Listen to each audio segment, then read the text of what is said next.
This is the day 1 of 2 of this year's Digital Storytelling Festival. My name is Aleksandra Strzelichowska. I am a senior marketing and events advisor at Europeana, and together with my colleagues, we are delighted to have you here for these 2 days of stories, learning, inspiration, and hopefully also fun.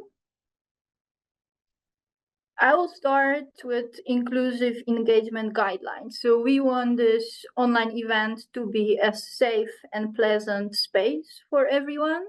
So we would like everyone to listen and read with the same energy and focus with which you would like to be heard. Embrace a learning mindset. So be aware of your own biases and have courage to be curious about things you don't know, don't understand, and that are different from your experience.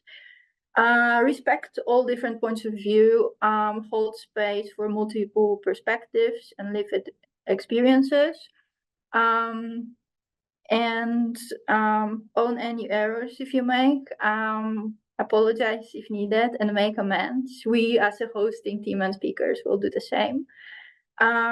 Maintain that any person has the right to speak up and identify when a boundary has been crossed. And if there is anything to flag to Europeana staff, use the DM section in the chat. We'll always introduce the colleague who is helping in chat. At this moment, this is Georgia. Thanks, Georgia, for that. Some more housekeeping and useful information. So for questions to speakers that you would like to have answered during the sessions, use the Q&A section. So we'll write them all down and address either during the session when there's time, or if there are too many questions, which happens in the past, we will answer you by email shortly after the event. If you want to post on social media about the festival, about what you are doing, what you created in the workshops, what's going on, use the hashtag DigiStoryFest. We are using, for speakers and hosts, visual self-description for accessibility. This is not obligatory, but we encourage this if you feel comfortable. So it's just a short description of yourself and your surroundings. So I'll give an example now. I am a white woman in my 30s with brown eyes, brown shoulder-length hair, sitting in a room with a white wall and with a clothing hanger in the background. During the panel sessions, my colleague and friend Ana Moreno will be sketchnoting. So after each day, you will receive a visual recap from those sessions. We'll share it on social media. And after the festival, you'll also have it in your mailbox so you can remember what has been discussed and kind of recall what you learned. And very important for all the team organizing the festival, we are a very dedicated and motivated bunch of people trying to make it as nice and as interesting as possible. And to make it good and better every year, we need your feedback. So after you close the Zoom window, you will see a little survey pop-up window. Please answer the couple of questions that are there. To give you an example of how we use it, last year we got a lot of feedback saying we want more workshops. So this year we are giving you 4 workshops. Today's program. So we'll start with a keynote talk about storytelling with 3D, also a very much requested topic by last year's participants. Then we'll have 2 panel sessions, one about folk and intangible heritage, another one about play and games. After the lunch break, there will be 2 workshops, one about creative writing, another one about curating galleries on Europeana. If you don't remember, please check which workshop is the one you signed up for. And if you are signed up for the workshop with Europeana Galleries, please use the dedicated Zoom link to join it. And to finish the afternoon in a nice and relaxing way, we will have a social listening session with ladies on records and a little fun and interaction. So now that's it for housekeeping and information, and I am delighted to introduce our keynote speaker, Thomas Flynn. He's a digital heritage consultant with over 10 years of experience, which for 3D is like ages in 3D in cultural heritage context, both digitizing objects, but also helping organizations with their strategies and with their publishing. I saw in Thomas's slides that he'll have more details about all his different activities and also his newsletter. So without further ado, Thomas, the floor is yours. Thank you, Alexandra. Let's get control of the slide deck. To describe myself, I'm a 40-year-old white male with a short beard and long hair, sat in a white room with a small bookcase behind me with some plants and other knickknacks on it. Excuse me. So, let's see if I can, there we go. I shall indeed be talking about storytelling with 3D, and many thanks to Beth, Alexandra, Tamara, and the Europeana team for putting the event together and inviting all the speakers along. I think it's going to be a really interesting couple of days. For my presentation, I'll kind of, there's too much, I think, to really cover in depth in a short time, but I'll do my best to kind of set the scene with regards to the cultural sector producing 3D content, which will hopefully link in nicely with some of the other presentations that are going on today. You can see my contact details there. But also, if you're interested in my slides, this is a copy of the slides, and it also includes speaker notes. So anything that I forget to say as I click through the presentation, you'll be able to read in the speaker notes of this presentation that I'm linking to, as well as click through to some of the links on the slide as well.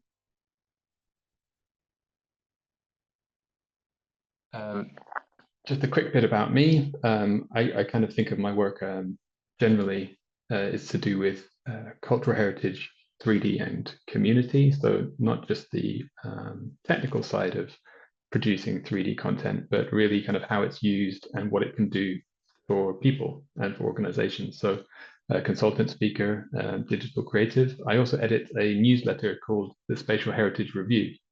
I'll speak about that in a moment, but if you're interested in the topics of this presentation or in 3D and how it's being used in the cultural sector, it's a monthly review of many stories that happen or published each month in the cultural sector. I also on the advisory committee for the 2in3D conference, which is later this month. Maybe I'll see some of you there. Co-chair of the IIIF 3D community group, a great online community looking at interoperability around 3D. And previously I worked at Sketchfab, Epic Games. I co-founded a group company with George Oates and Ian McEwan called Museum in a Box. And I worked on 3D digitalization with some other clever folk at the British Museum as well. So once again, the Spatial Heritage Review is this newsletter that I run, and I really, it's a free newsletter, I should say. You don't, you just can sign up, and each month there'll be hundreds of examples of how people are using 3D within the cultural sector, not just from the GLAM sector, galleries, libraries, archives, museums, but also from individuals, from commercial companies, everything in between, covering everything from 3D models, new technologies, immersive exhibitions, 3D printing, all kinds of stories. So it really, if you are interested, please do sign up. So to begin, I thought it might make a little bit of sense to speak briefly about storytelling and digital storytelling, and maybe not necessarily the conversion of all storytelling to digital storytelling, but what does it mean when we talk about digital storytelling? one thing I was considering as I was putting this presentation together is the fact that when we think of 3D, we might think of it as kind of a high-tech kind of experience or a very new piece of technology. But really looking from a more zoomed out perspective, the way that we as humans communicate with each other has been changing since the dawn of time. And we're just kind of really this is a step on the continuation of how we use technology to communicate with one another. So 3D digitization is in there, but it's linked to everything from the internet to other more modern kind of technologies. A lot of people talk about artificial intelligence as well, and these are all just different things that are happening, and they do interlink in some ways and help us to hopefully communicate with each other effectively. So while technology is constantly changing and evolving, some things do stay the same. So at the very essential level, storytelling is an interaction between a storyteller and an audience. It's very, very simple, and we should always think about that. I think technology is one aspect of what we're talking about today, but storytelling is obviously something that's been going on forever. And we might want to consider then the dynamic between the storyteller and the audience. Is there a power dynamic? Is the audience required to listen to the storyteller, or is it optional? What's the interaction there between the storyteller and the audience? And then how does that affect how a story is perceived? What authority does the storyteller have to tell a particular story? Should they be telling it, or should somebody else be telling that story? Which links into the idea of authenticity. Is it really an authentic story if it's being told by not necessarily the wrong storyteller, but a different storyteller compared to a different individual, organization, or community?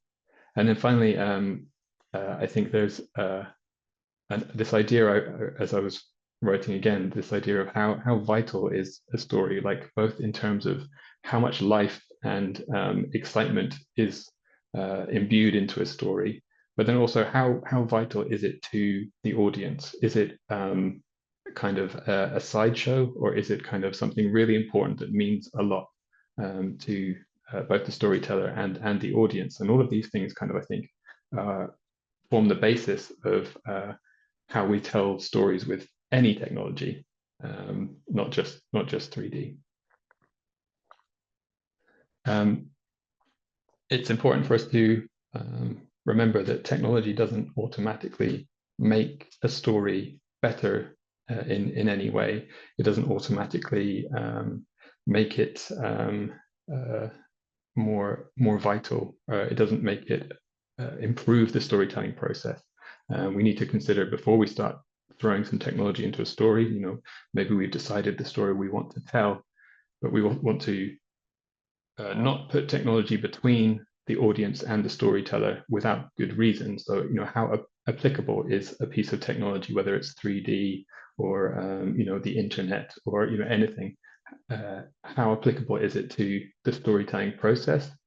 How accessible is its story? If we start, for example, thinking about 3D storytelling, how accessible is accessing that 3D via the internet, via a particular device? How accessible is it to audiences, whether they have barriers to accessing the technology, but then also using that technology as well, if they have personal differences in ability as well? And then simply people may prefer not to engage with technology when they're interested in learning a story, or there perhaps are levels of preference with regard to how much technology somebody might want to have, or rather be part of the storytelling process. One-to-one communicating with another human doesn't require any technology. We can do that when we're in the same place. But maybe there, are levels of technology that we either alienate or bring audiences in. I think it can work both ways. Maybe some people really enjoy using certain technologies to engage with storytelling. And again, abilities, like does the person have the certain abilities, issues that mean they can't engage with storytelling in a certain context.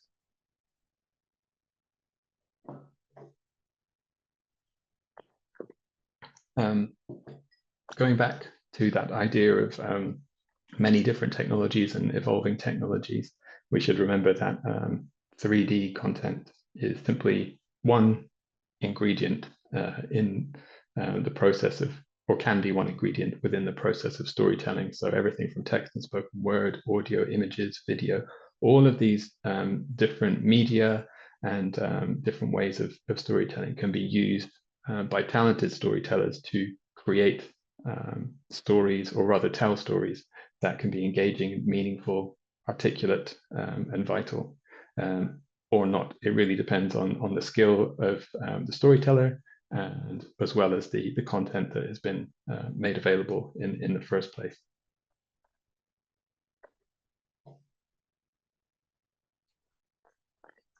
Excuse me, drinking a lot of water. The GLAM sector is a factory for 3D data. Every single day, every single week, every single month, there is a large amount of 3D content that's being digitized and published by the cultural sector. It's being published online. What I'm showing you here is a very small slice of what's been made available online recently within the last month.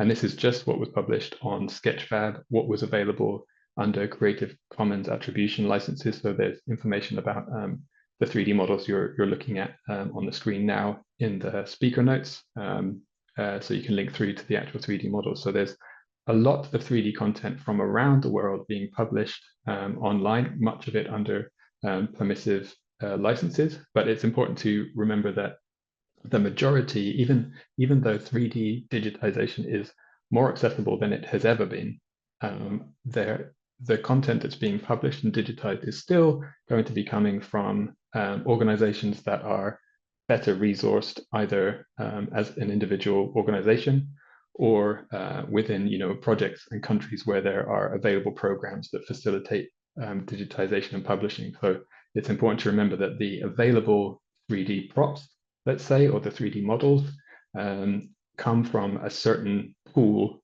of organizations. And there's a large scope for bringing more underrepresented organizations and stories and content into that pool of cultural content to facilitate storytelling in 3D. Just within Europe, it's worth noting that if you're not aware, there are many initiatives looking at the creation and use of 3D data. So the European Shared Data Space, looking at kind of a place to put and store 3D data. Europeana Twinit, looking at creating digital twins of cultural properties and objects. The Digital Heritage Research Lab out of Cyprus Technology University. Eureka 3D, 4D Research Lab, 5D Culture. These are all projects that are ongoing. You can click through. Maybe there'll be a 6D something coming in the future as well. But there's a lot of activity just within Europe, and this goes beyond as well to many other countries. A lot of people are looking at 3D and creating 3D content. And so once you have your 3D content, what do you do with it? I think it's worth noting briefly, talking about content licensing, the difference between publishing a piece of 3D and releasing a piece of 3D under, for example, a Creative Commons permissive reuse license. On the one hand, you may be saying, here, you can look at this. I'm retaining control of the narrative that can be told around this piece of 3D, whereas the latter, there's a sense of relinquishing control, but opening the reuse and use of that content to allow more diverse perspectives on that particular piece of 3D. So let's look briefly. I know I'm slowly running out of time. I've got a few examples of storytelling with 3D that I wanted to kind of point you in the direction of. 3D can be used in all manner of different ways, from kind of physical things like printed material 2D, paper 3D printed, on-screen content with varying degrees of interactivity. You can use 3D to create stories in a lot of different ways. it's worth noting that probably for a lot of cultural organizations and individuals, the ability to produce, let's say, Hollywood level storytelling with 3D content is fairly limited, because it does take a lot of time, skill, money, staff to produce engaging experiences with 3D content. But there are many ways that it can be done quickly, cheaply, and easily with limited resources as well. A few examples that I want to bring up, if you're not aware of them already. One is the Museum of British Colonialism. I think it's a really interesting project, using, among other things, please do check out their website, 3D to reconstruct facilities and physical spaces in 3D to illustrate and raise awareness of the presence of detention camps in Kenya, among other projects. So these sites no longer exist, but they're being reconstructed and presented in 3D to not let the stories go untold. And I think there's an element of being able to explore and look at this content closely in 3D that maybe gives pause to think about these stories a bit longer. And the Museum of British Colonialism is, I suppose, an actor outside of the more traditional Western museums context as well. So they're using 3D to tell stories that are undertold from within the GLAM community.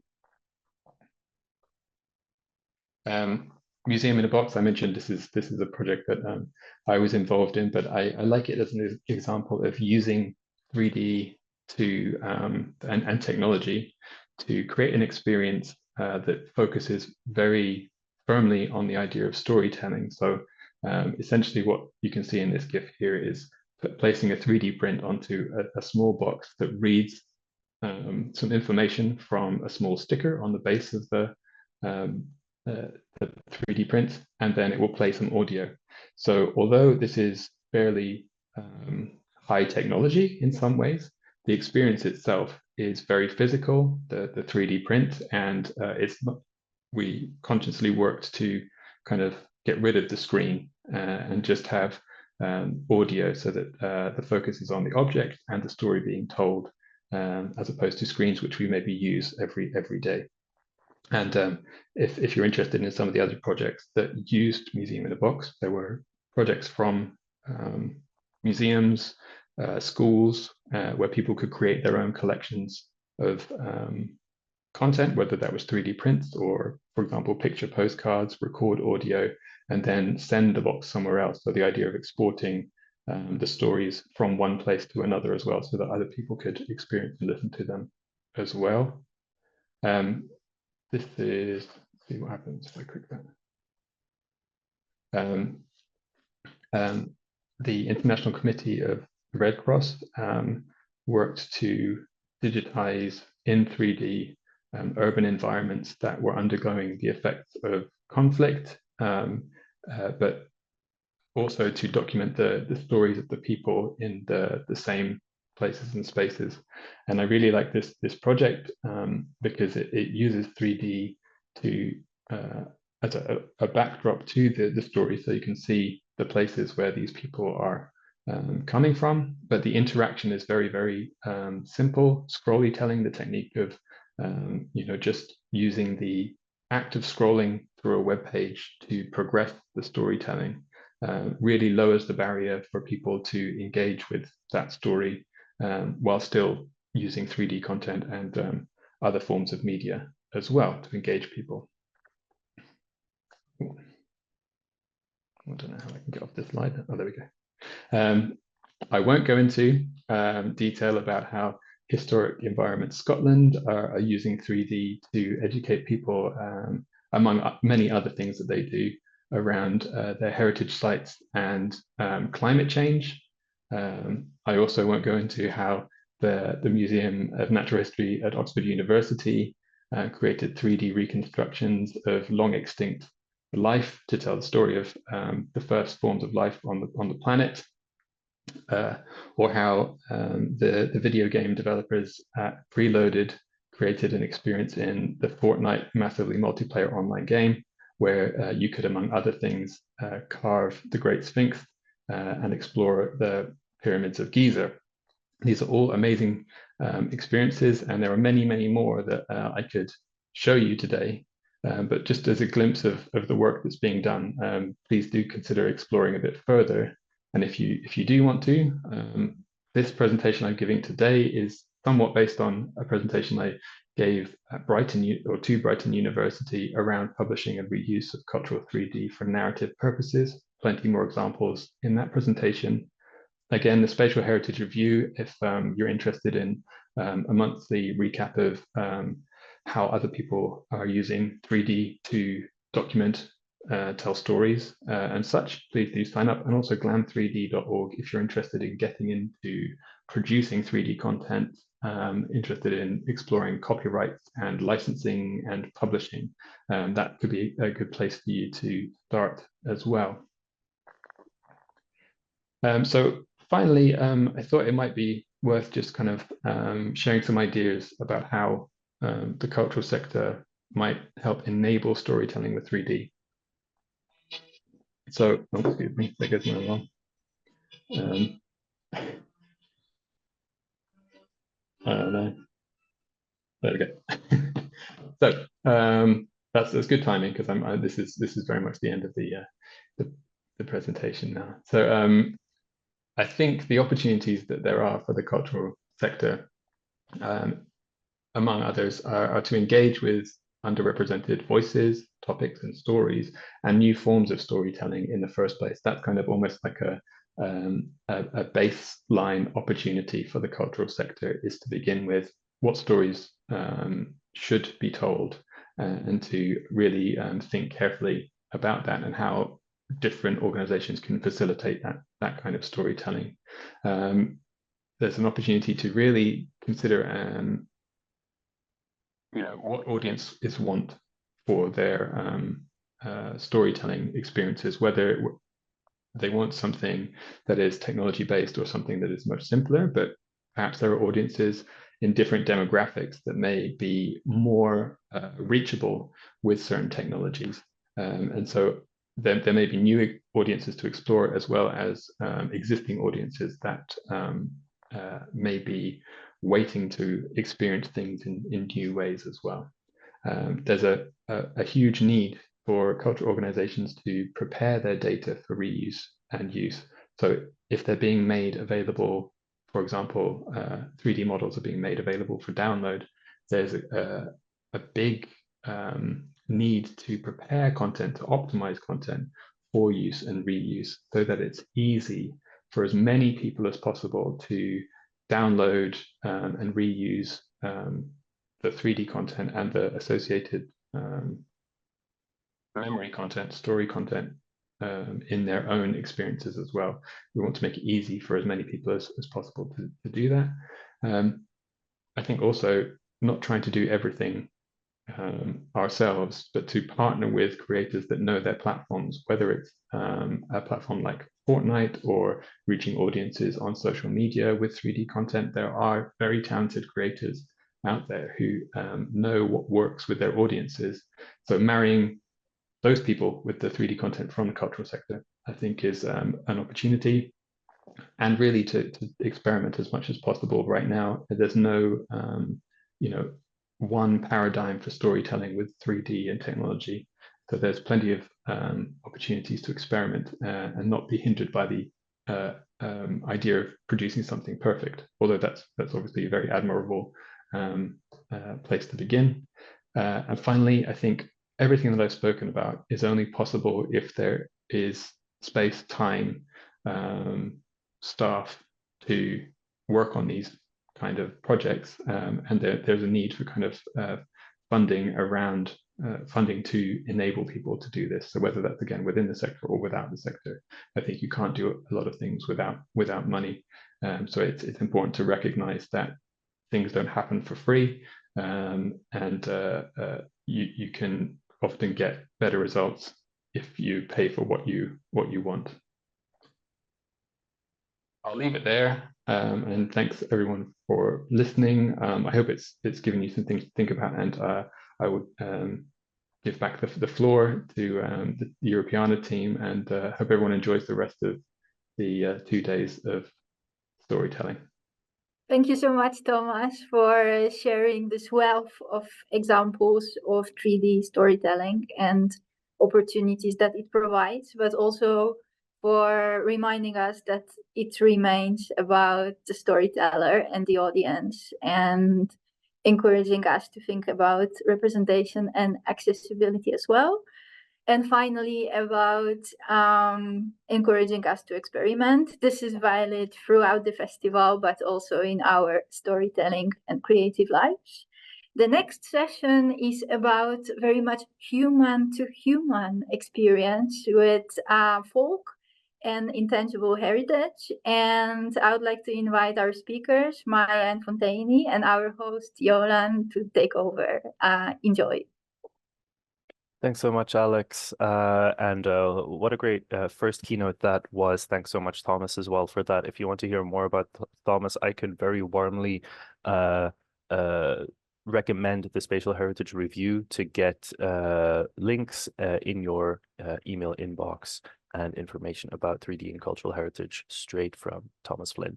I'm Jolan Wouts. I'm your moderator for the 2 panels that we'll be having today. The first one is on folk and intangible heritage. Before introducing the speakers, I'll introduce myself. So I'm Jolan Wouts. I'm a collections editor at Europeana. For audio description, I am a white man in his 30s. I have light brown long hair that is put up in a ponytail. I'm wearing a white and gray checkered wool jumper, and I have a white desk behind me with a plant on it.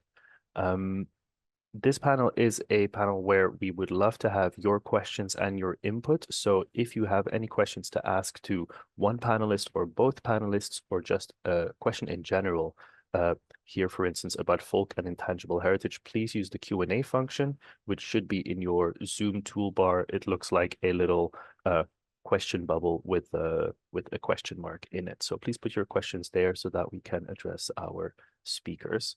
Now, without further ado, I'll introduce our first speaker, who is Maya Leonardsen Mossum. She's an exhibition and research coordinator and curator at the Ransfordmuseet. She's also an external curator for the National Museum's touring exhibition Skaka Folkedrakter, which I'm sure she'll talk about more during her talk. She also hosts a museum podcast, Breaking Boundaries, which is really interesting, and she's also a board member for Norwegian ICOM. Thank you so much for being here, Maya. The floor is yours. Thank you, Jolan, and thank you for the initiative from the Europeana team. This is amazing. It made me think when I saw all the greetings from all the audience all over Europe and the world. It feels like a European Music Festival or the European Song Contest, just for cultural heritage nerds. I love it. For visual self-description, I am a white female in her 30s with blonde hair, and I'm sitting in a white room, which is rather messy, just the way it's supposed to be at museums. With the 10 minutes, I will get straight to the point, because I'm going to share with you experiences from a project, an ongoing project at the National Museum. As mentioned, it is a contemporary art exhibition rooted in traditional crafts, and more specifically, it's rooted in traditional dresses in Norway and in the northern region of Sápmi. We have 2 types. If I can see if the screen will move, I will show you the 2 types of national costumes we've been working with. Let's see. Please click. Yeah. There we go. There we go. There you see the first type of traditional costume called bunad. It comes in a variety of different regional versions. And here you see the gakti, which also comes in a variety of regional differences from Sápmi. This exhibition, Skaka Folkedrakter, which is currently touring the country, it started as a conversation about what traditional dresses are and what kind of feelings we have about traditional dresses today. And when I mention traditional dresses, I feel that people, and I'm sure you too, automatically start imagining the silhouette of a dress or a suit. But what we did in this project was that we invited 6 contemporary artists to continue this conversation. And through their artistic research, they did not explore the traditional dresses mostly as a silhouette, but as symbols, as craftsmanship, as a set of endangered knowledges, ideas and ideologies that shape our time, our understanding of ourselves, and our history. I'm going to show you a short movie that hopefully will give you a better visual understanding of all of this, and it also gives you a very brief presentation of the 6 artists that was part of this project. The video is in Norwegian, but it will have English subtitles if you follow the screen.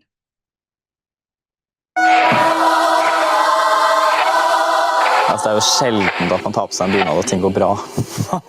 Ellers så går det veldig bra.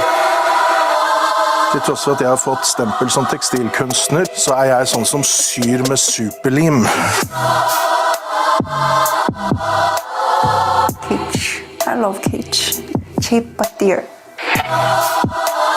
Å dekonstruere hva symbolet er, det er litt det prosjektet handler om. Jeg vet ikke om erotikk er riktig ord. Jeg bruker å beskrive kunsten som sint. Det er jo motstand med å drive våre kulturelle praksiser som er forsøkt utvidet. Folk har levd og tenkt på seg selv som fluide. Det er ikke før vi alle kommer sammen at vi på en måte skaper et fellesskap.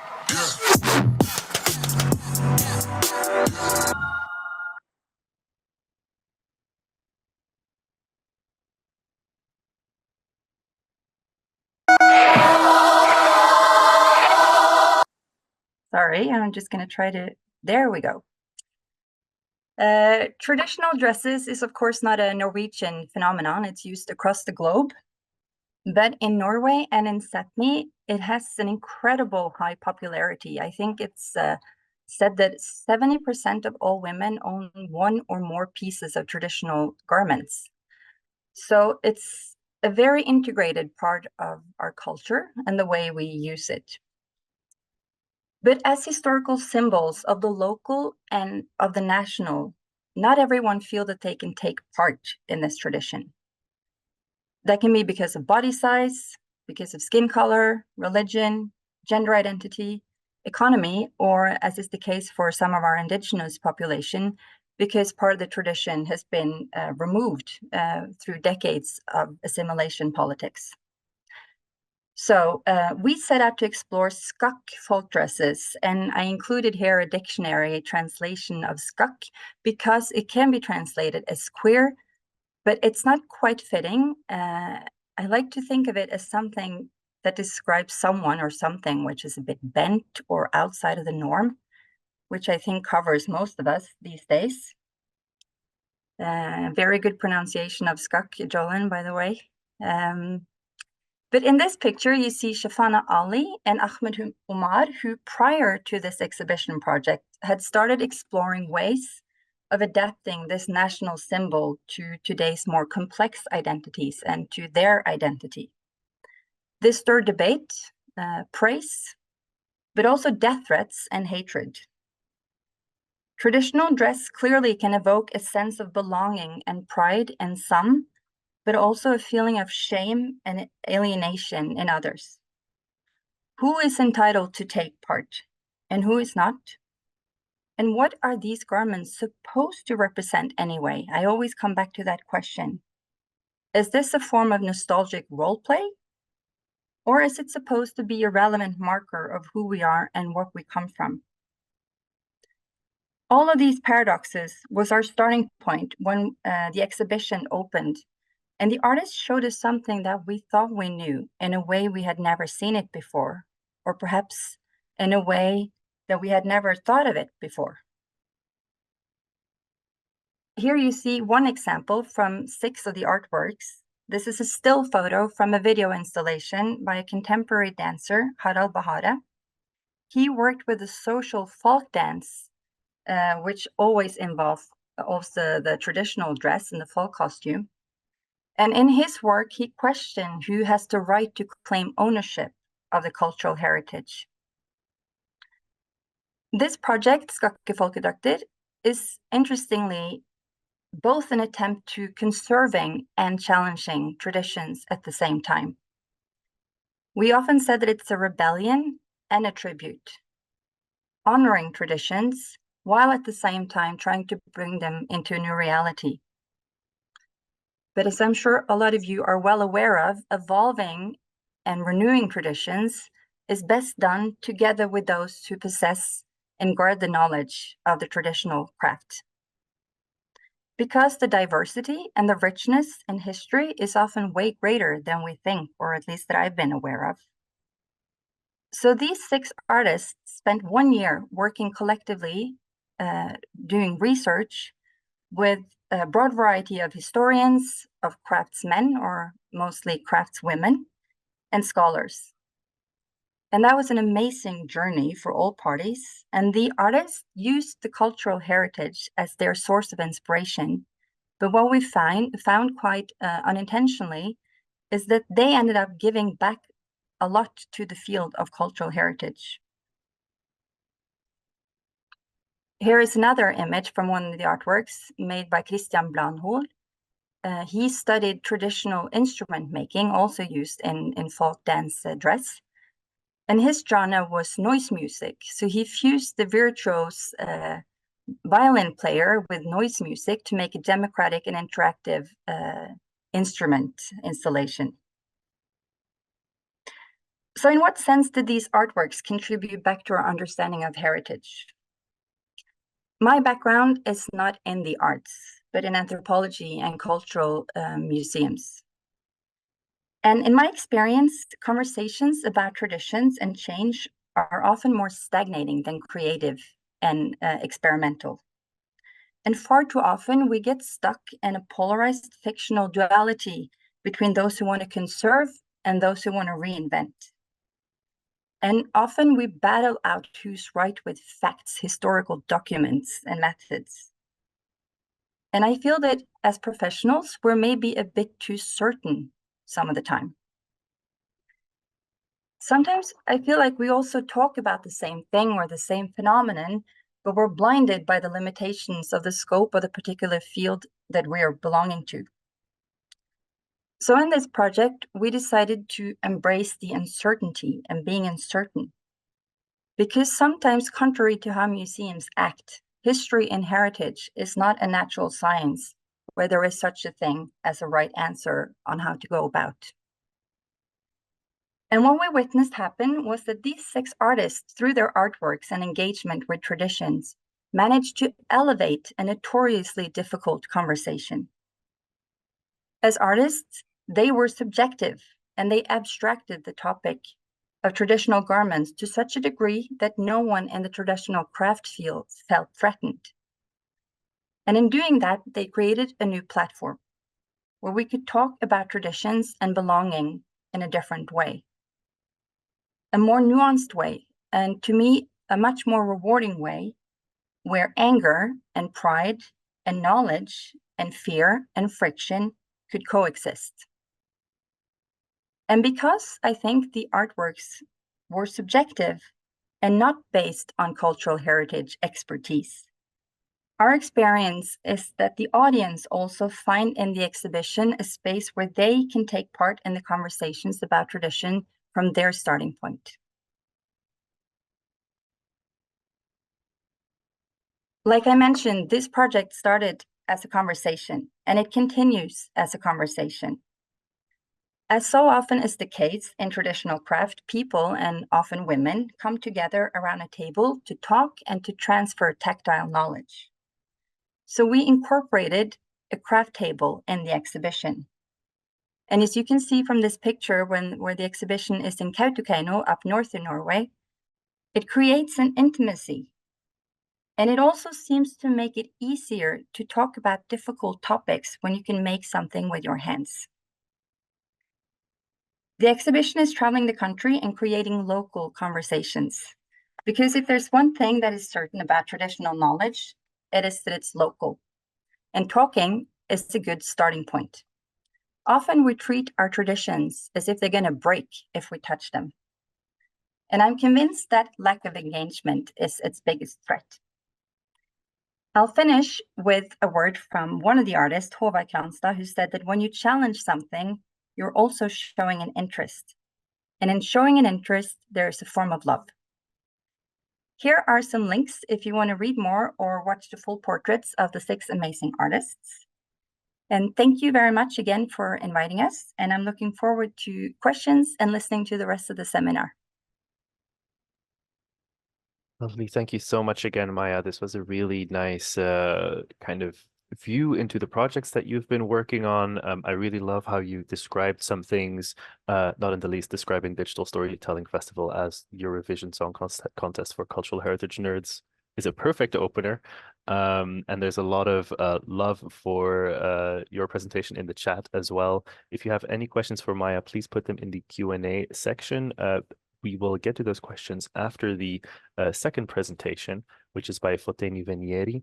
Foteni, thank you for being here. Foteni is a scholar of museum and theater studies and an adjunct lecturer at the Pantheon University in Athens. She's also a founding member and co-manager of the museum theater company Heterotopia, which I'm sure we'll hear more about in your presentation. Foteni, the floor is yours. We're looking forward to your presentation. Thank you very much. Thank you for putting together all this very inspiring program, and it's up to expectations even further so far. So I'm very glad to be here today. I will explore digital storytelling programs that delve into museums and archival collections focusing on folk music, theater, and cinema. These programs address themes such as cultural identity, social change, and media representation. And I'll demonstrate how the use of theatrical techniques enhances engagement in digital and virtual learning environments. But before I begin, I will make an audio description. I am a woman in my 40s in a quite yellow room with a library on my left side and a mirror on my back, brown, blonde hair, long. So museum theater, what is that? Imagine stepping into a museum and encountering historical characters from centuries past, engaging directly with you and other visitors, sharing history from their own perspective. This form of interpretation, known as first-person interpretation, is just one facet of museum theater, a dynamic approach that blends the art of storytelling and performance with academic research to educate and entertain visitors. Museum theater is an interpretive strategy and a learning approach. Due to its hybrid nature, being both a theater genre and a way to communicate research, it also falls into the categories of applied theater and public history. The term museum theater is often used interchangeably with terms like costumed interpretation, living history, live interpretation, and interpretative theater. In the heritage field, theater as a learning medium was firstly introduced in 19th and 20th century open-air museums. So, rooted in heritage contexts, museum theater serves as a playful and interactive interpretive strategy, breathing new life into collections, places, and objects by unveiling their hidden stories. From historic houses to heritage sites worldwide, museum theater is embraced as a means to enliven exhibition and foster deeper connections with the past. It is performed by actors or interpreters. It can be designed for specific groups and/or independent visitors, and adopts for various forms like monologues, participatory events through first-person interpretation, promenade, fixed, on a stage or site-specific, scripted or improvised, open or closed, devised or written, solo or ensemble, etc. There are also many great examples of the way in which museum theater has been evolving and adapting in line with the wider field of contemporary performance, where, as we know, interdisciplinary and participatory approaches have given rise to new hybrid formats, incorporating game design principles and innovative staging to create immersive experiences that place audiences at the heart of the story. But what sets museum theatre apart from other forms or modalities of heritage interpretation is its versatility.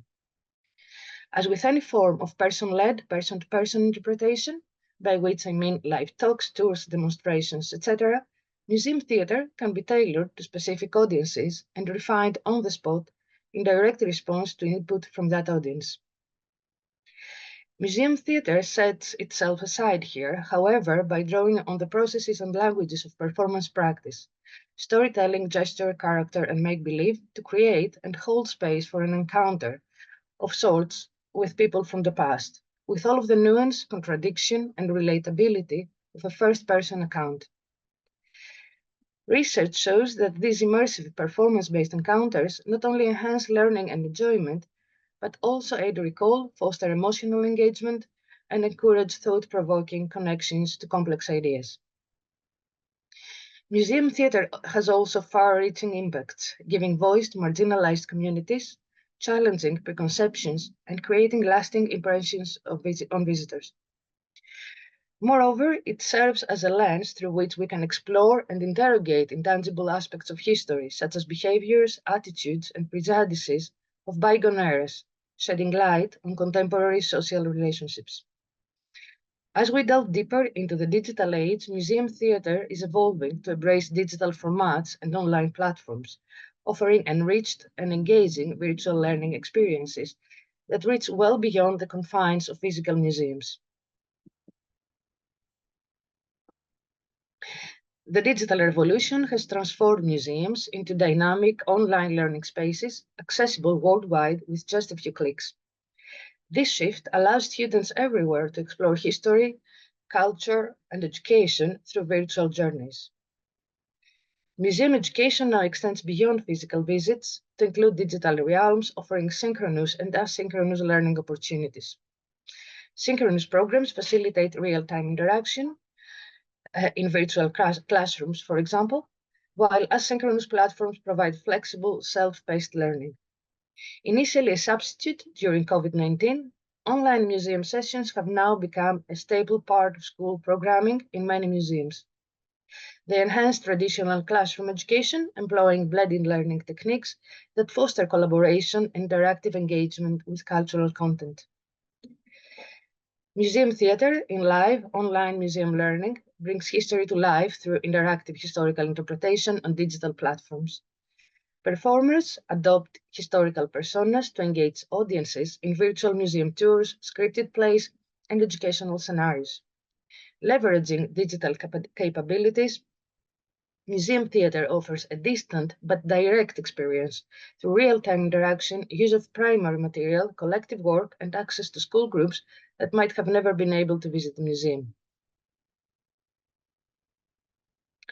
The two case study programs that I'm going to present to you now used online live museum theatre and were systematically evaluated through teacher surveys and observation.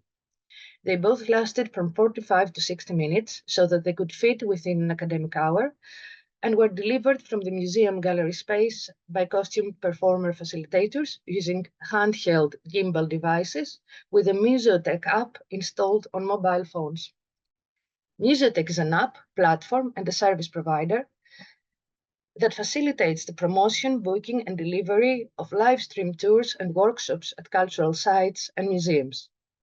In both cases, further engagement with the subject matter was encouraged through the provision of a teacher's pack that included quizzes, audiovisual materials, and suggested topics for discussion. The teacher's pack content encouraged links to present-day issues and ways to address them through a critical examination of the past. It also highlighted a universal theme, the many ways that people find the strength to survive in difficult contexts and pursue their dreams. The design and implementation of this museum theatre program, I Am Pilar, it was the title of that, and it was a virtual tour to Katina Spaxinou cinema career. This was the result of a partnership between Heterotopia, the research studio that I co-chair, Museotech, and the Cultural Foundation of the National Bank of Greece, who wanted to co-produce new types of educational programming that would help them reach more schools across Greece. The program focused on the life and work of celebrated Greek stage and screen actress Katina Paxinou, whose personal records and possessions, along with those of her equally renowned husband and creative partner Alexis Minotis, are stored and displayed at the Einardou Mansion in Athens. Available to visit upon appointment only, the Paxinou Minotis Museum and Archive are in the care of the Cultural Foundation of the National Bank of Greece, or MIET as it is generally known. This program included both a presenter-facilitator and a costume museum theatre character within the museum gallery space itself. It was an early 20th century domestic interior with archival items on display, and it addressed secondary school groups located in remote areas. The program had two main objectives: to celebrate a lesser-known aspect of the life of this famous Greek actress, that is, her Hollywood cinema career and involvement in relief efforts during the Second World War, and to widen access to the Katina Paxinou archives that are in the care of the Cultural Foundation. So here we can see a short project presentation.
Sorry.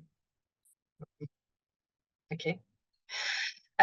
So participating schools were provided with a link to 3 short video clips to watch before the live workshop and a 3-page mini archive to print out.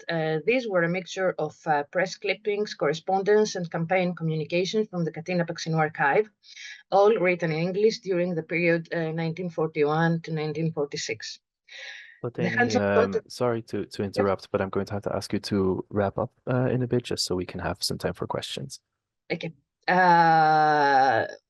Okay. The hands-on contact with archival material was an important part of the experience. And since the foundation didn't have all the copyright, we had to be a bit creative and prepare a sort of jigsaw puzzle that you can see on the left bottom side with extras from the archive, while they could see whole of this archival material on their screen. So this workshop are centered around this character, Sophia, a fictional reporter from the 50s, tasked with interviewing Katina Paxinou. Students encountered Sophia during the 3 YouTube clips that they watched before the workshop, where Sophia expresses her excitement and anxiety about interviewing the great actress, and she also provides a brief overview of her life and achievements, asks the students for their help, and promises to send them relevant documents. I had a video here, but let's go on. As we don't have time, I will go through a bit more quickly.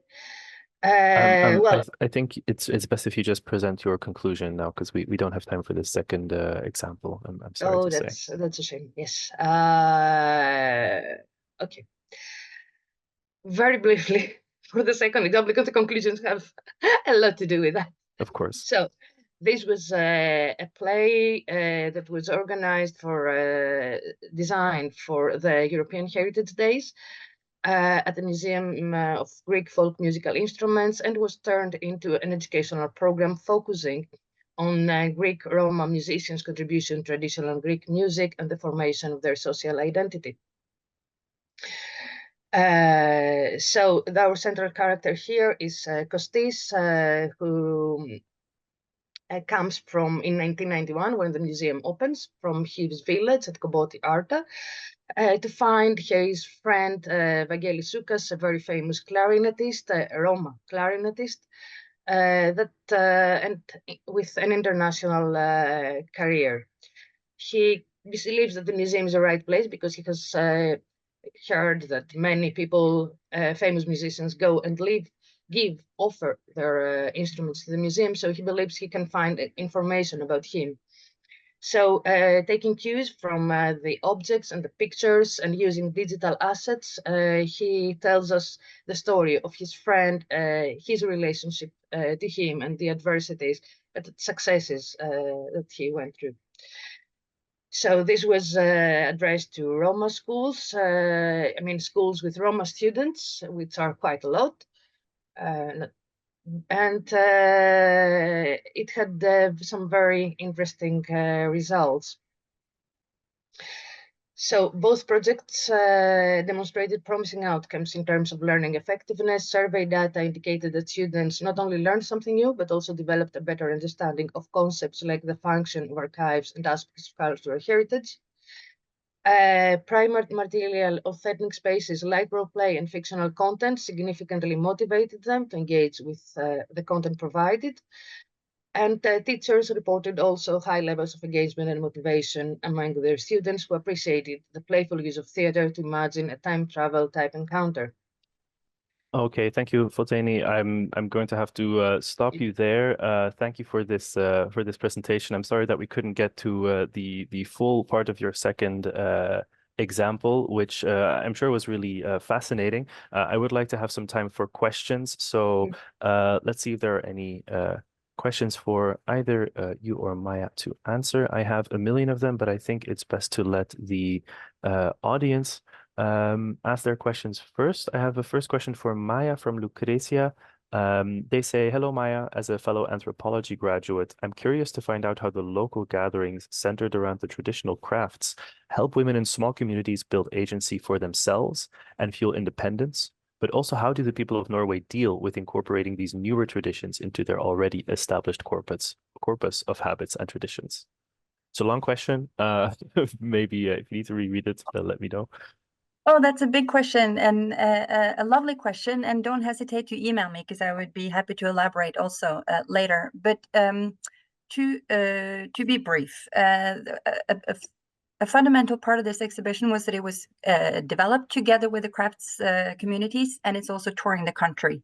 Because in Norway, we have regional craft communities across. And so I think they've been integral in activating the exhibition, curating program, having workshops for young adults, for adults. Because I think usually, like when you can combine, like we need to expand the traditions. But from our experience, this expansion is better and more cleverly done when you manage to integrate new identities, new people, new needs with that mountain of knowledge that is also, like that's lifting the status of the craft communities. And that's also something interesting in introducing art into this, is that I feel that it also elevates that knowledge that too often female knowledge with traditional craft is too often kept hidden and something that women just do.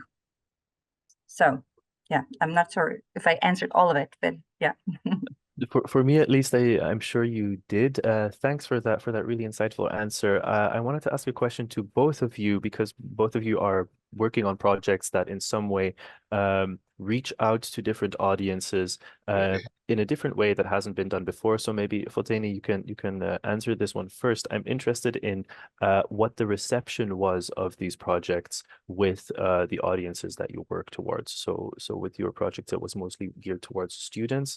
Have there been any hurdles there? Was there any criticism, or was there a generally positive response to the work?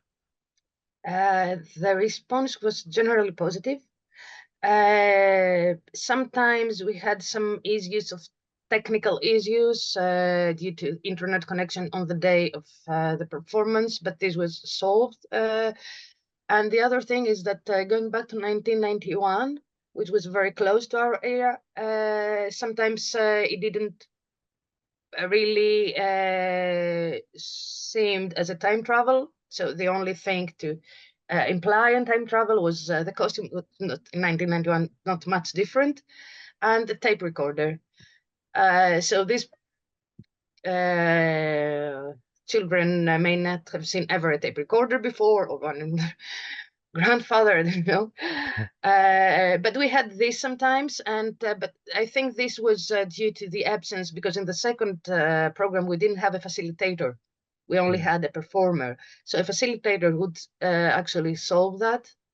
But in general, students were very engaged in this. Roma students even played music. They were engaged in an ongoing dialogical process. And in the case of Katina's Paxinua and Pilar project, they had to complete the task in a very short time, and they were very motivated. Even students that from their teachers were not considered, the good students, but they were very, very motivated to look and play. So it was this element of playful situation and familiar relationship to the performer that actually, I think, motivated them. Great. Yeah, it's great to hear about the engagement and motivation that you got as a response. Maya, basically the same question for you, especially because the exhibition you work on deals with sometimes contentious or difficult discussions. Has there been any negative feedback or criticism, or have you had a generally positive reception?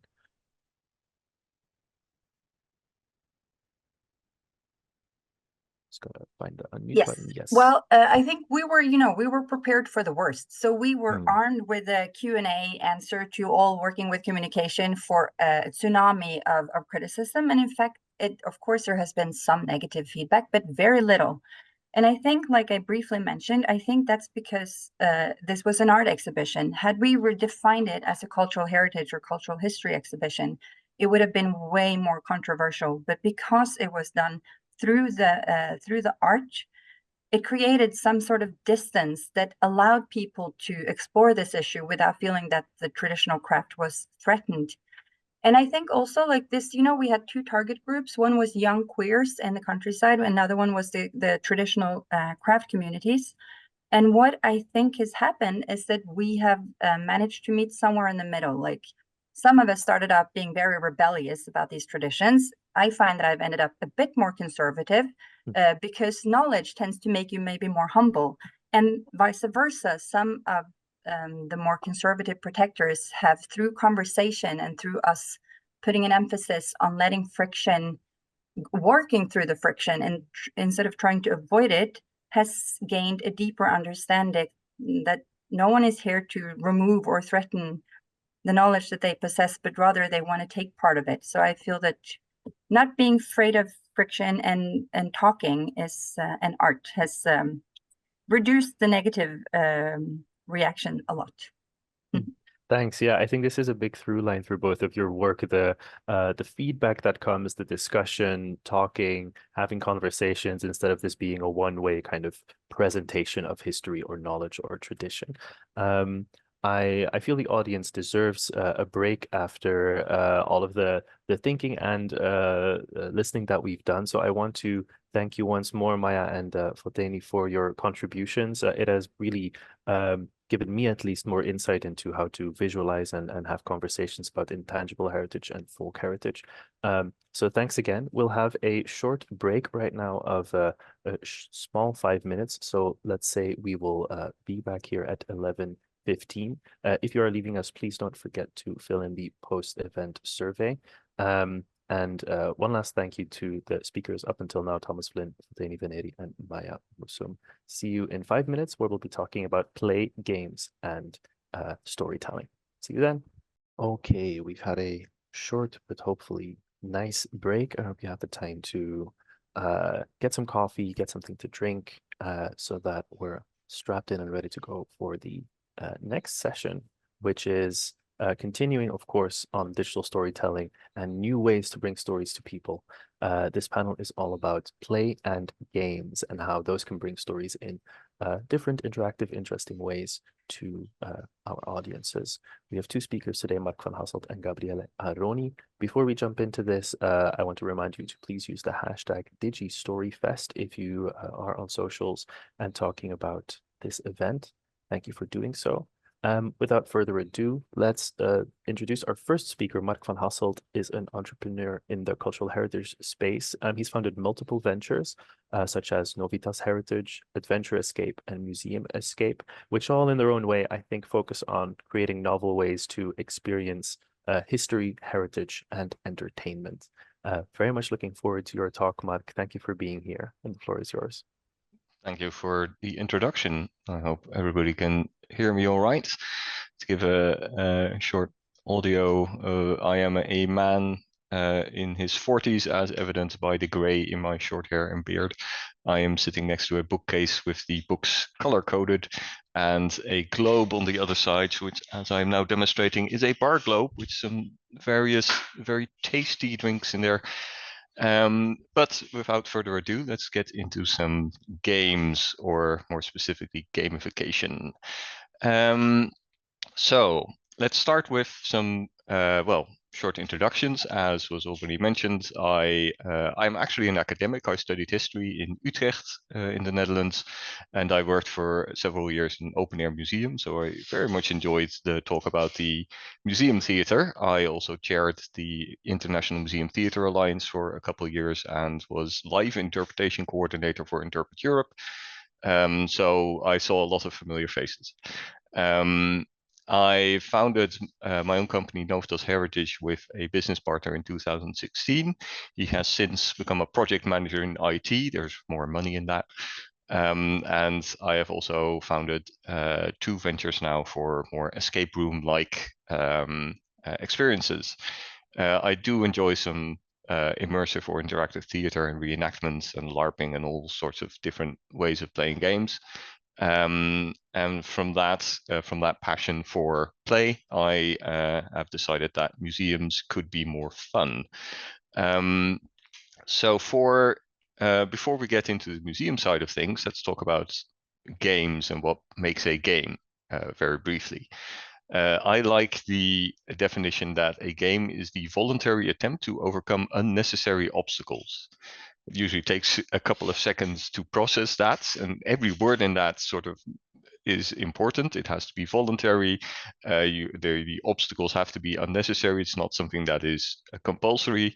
There's also a longer definition from the same author that goes more into the what is a illusory attitude, etc. But I won't get into that. Basically, it means that to play a game, people have to get into a certain headspace, which is also why I have the picture of Homo Ludens by Johan Huizinga, who is also a medieval historian like me, who wrote in the 30s about the way that we actually learn everything about life by playing.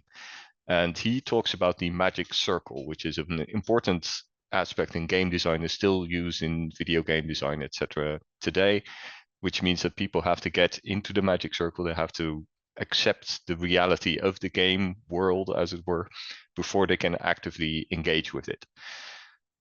For the experiences I designed specifically, which are mostly based on escape room or escape game type of experiences, I used the model by Scott Nicholson, who is a professor in Canada, who calls this the SNAP model because it goes into the setting, the narrative, the activities, and the puzzles.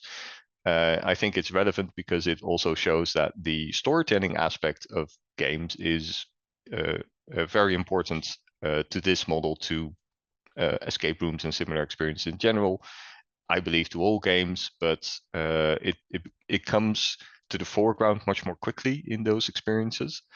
And every one of those aspects has to sort of be in balance for it to feel like a good experience. What makes a good experience is, of course, very subjective, but the basics it all rests on a sort of a pyramid structure where those four corners are equally important. Okay.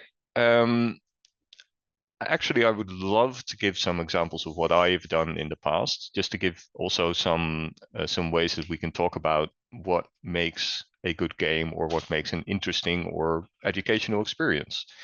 Of course, we're talking about digital storytelling, so there's a number of experiences that we've made that take place either in a museum or in a historical town, city, etc., where people go through the space.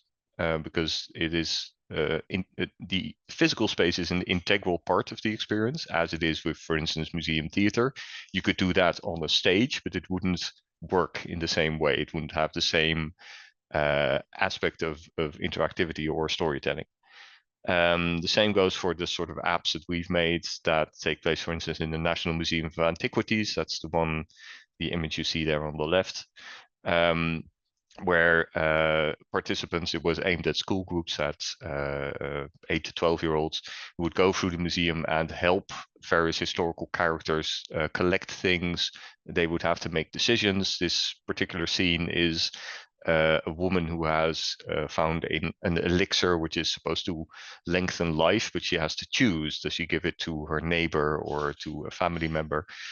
So by making these sort of relevant choices, meaningful choices in game design terms, players are invited to actually think about the consequences of their actions or their choices, or what would I do if I were this person?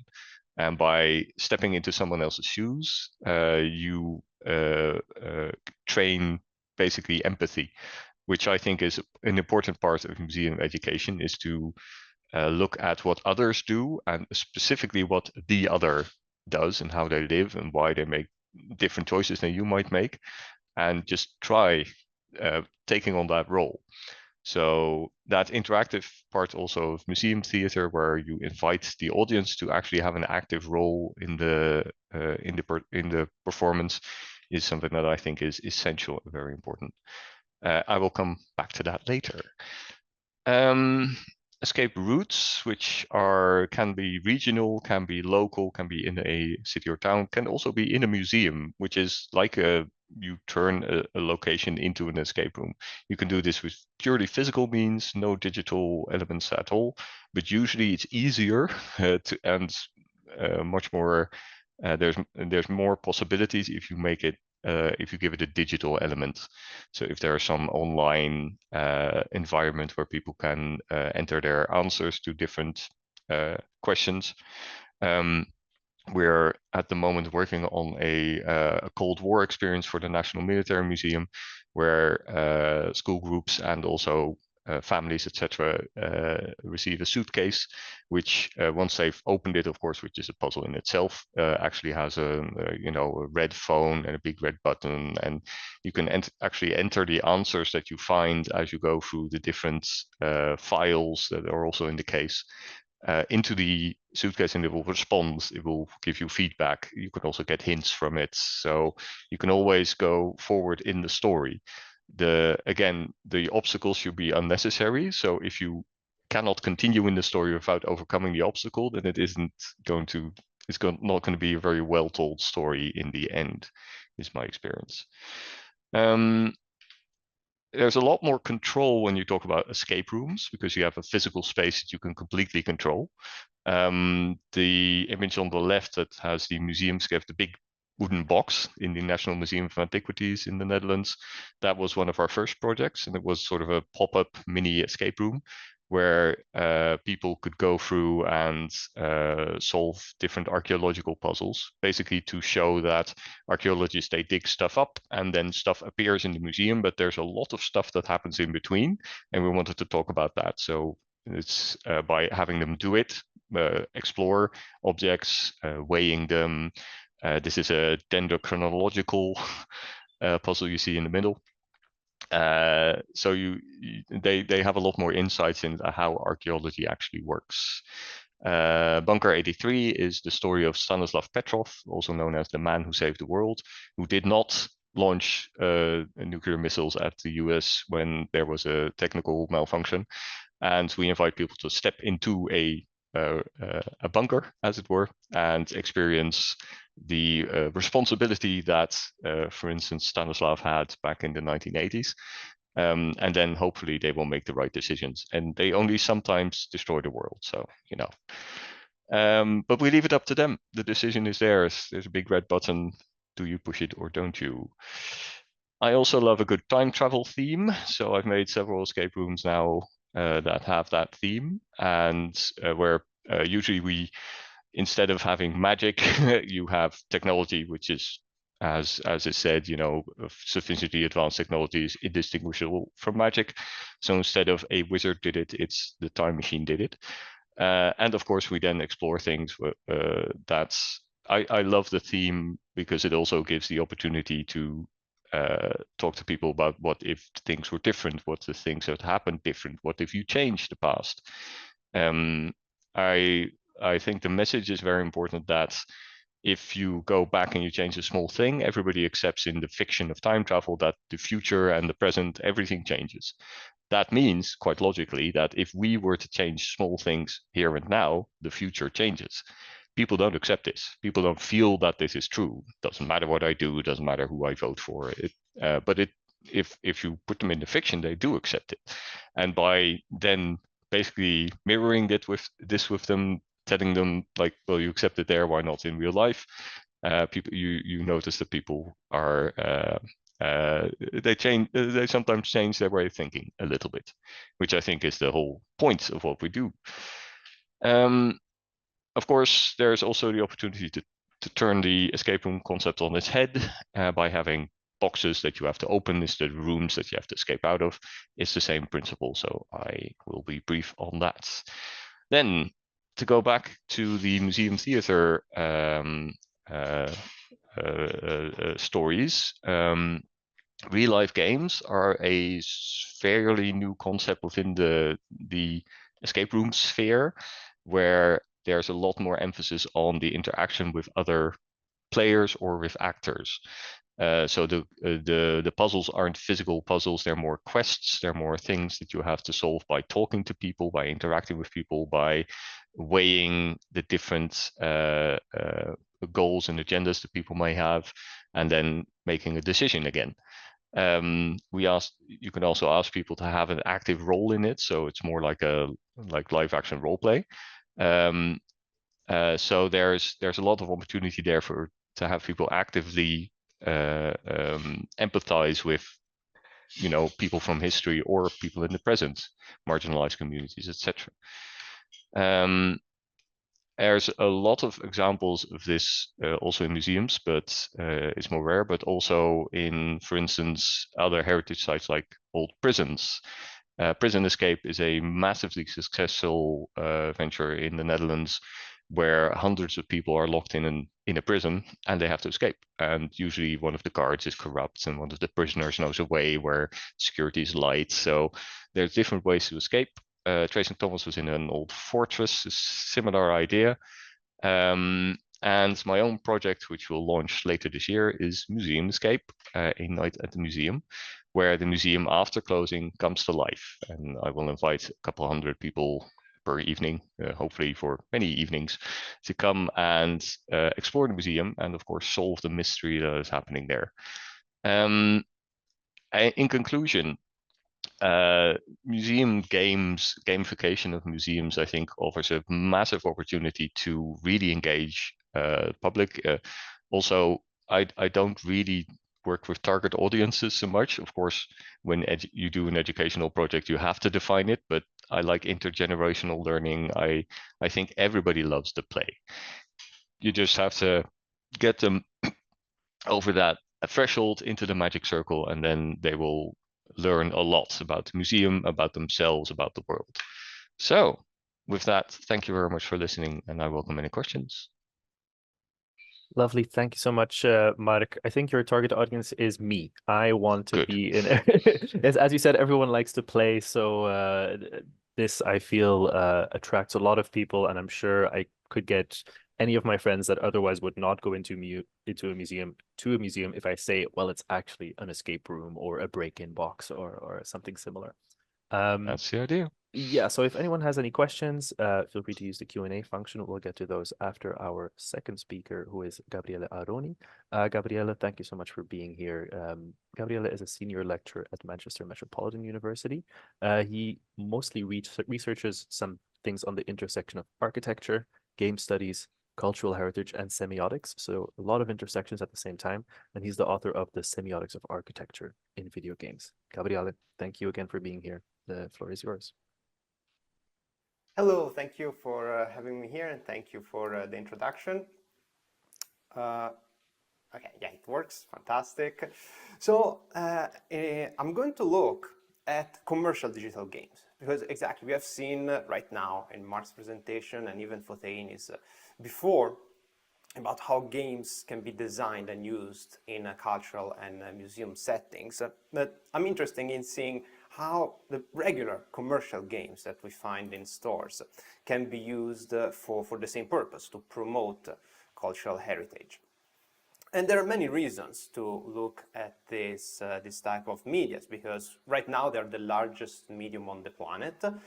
There is a long interaction time with players. They can explore vast environments. Any type of heritage can be included: music, customs, dialogue, literature, architecture, fine arts, anything. And as been discussed before, also they require active participation from players, which is usually much more effective in retaining information.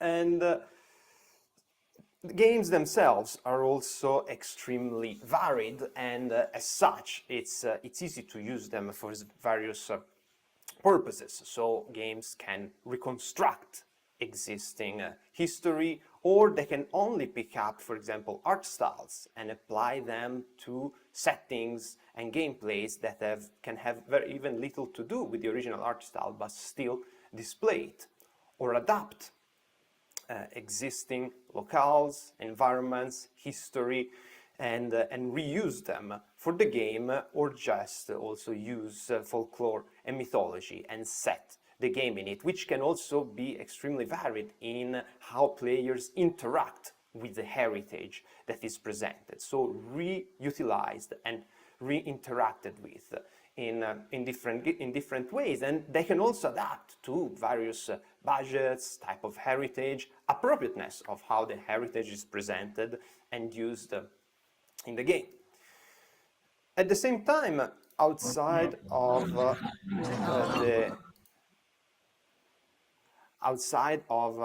World War II based shooters or strategy games, actual historical reconstructions are relatively rare. The Assassin's Creed series, of which we are seeing the second game on screen right now, has been the most notable example, where they reconstructed extensively various cities, in this case Renaissance Florence, with all the main monument. What is important to notice, as is the case with Assassin's Creed here, is that even accurate reconstruction, or so-called accurate reconstructions, they need to defer to gameplay. So a game, first and foremost, needs to be played. So even the reconstruction of Florence that we are seeing now, as good as it is still not perfectly accurate, but it's rather something that is adapted to make the game playable. And games can also implement, as I was saying, other types of heritage, such as music. So as, for example,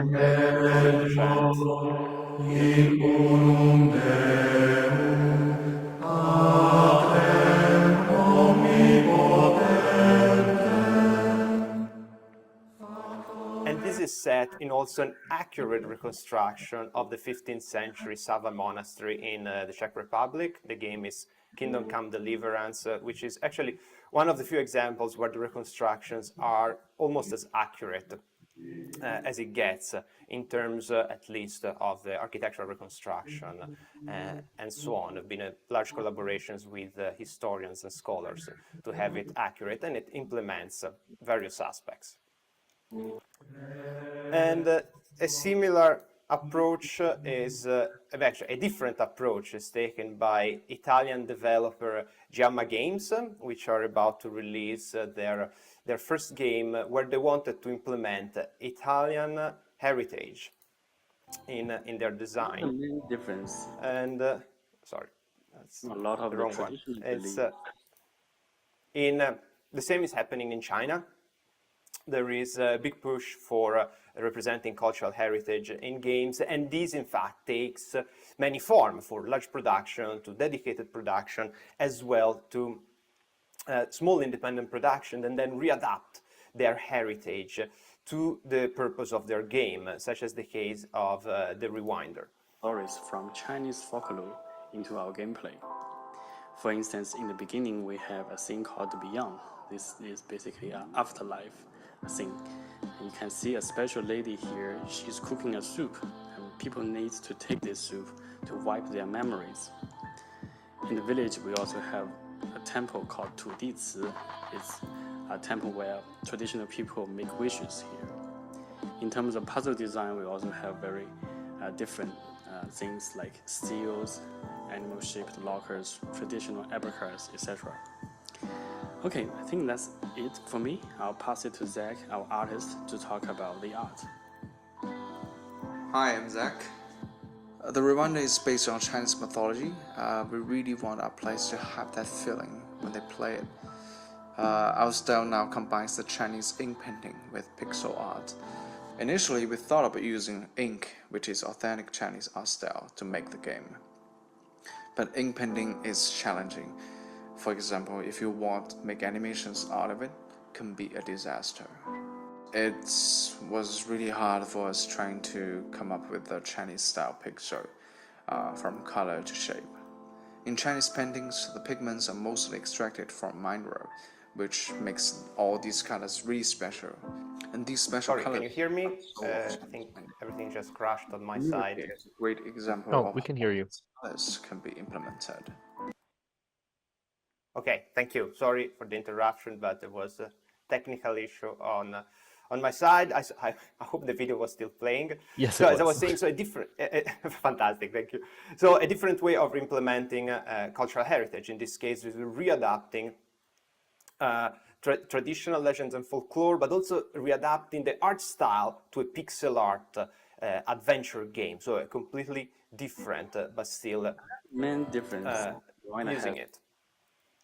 And the same, as I was mentioning before, in Italy, artists at Giamma Games are trying to implement Italian cultural heritage in the design of their game, despite not being a readaptation of historical events or locations. What we have done is to create the term Summer Souls, because what we want to achieve in terms of our direction is to combine the beauty of the Italian summer and the experience and the sensation that it can give to someone visiting actual Italy, and merge it into the grittiness, into the darkness and the perils of a Souls-like game.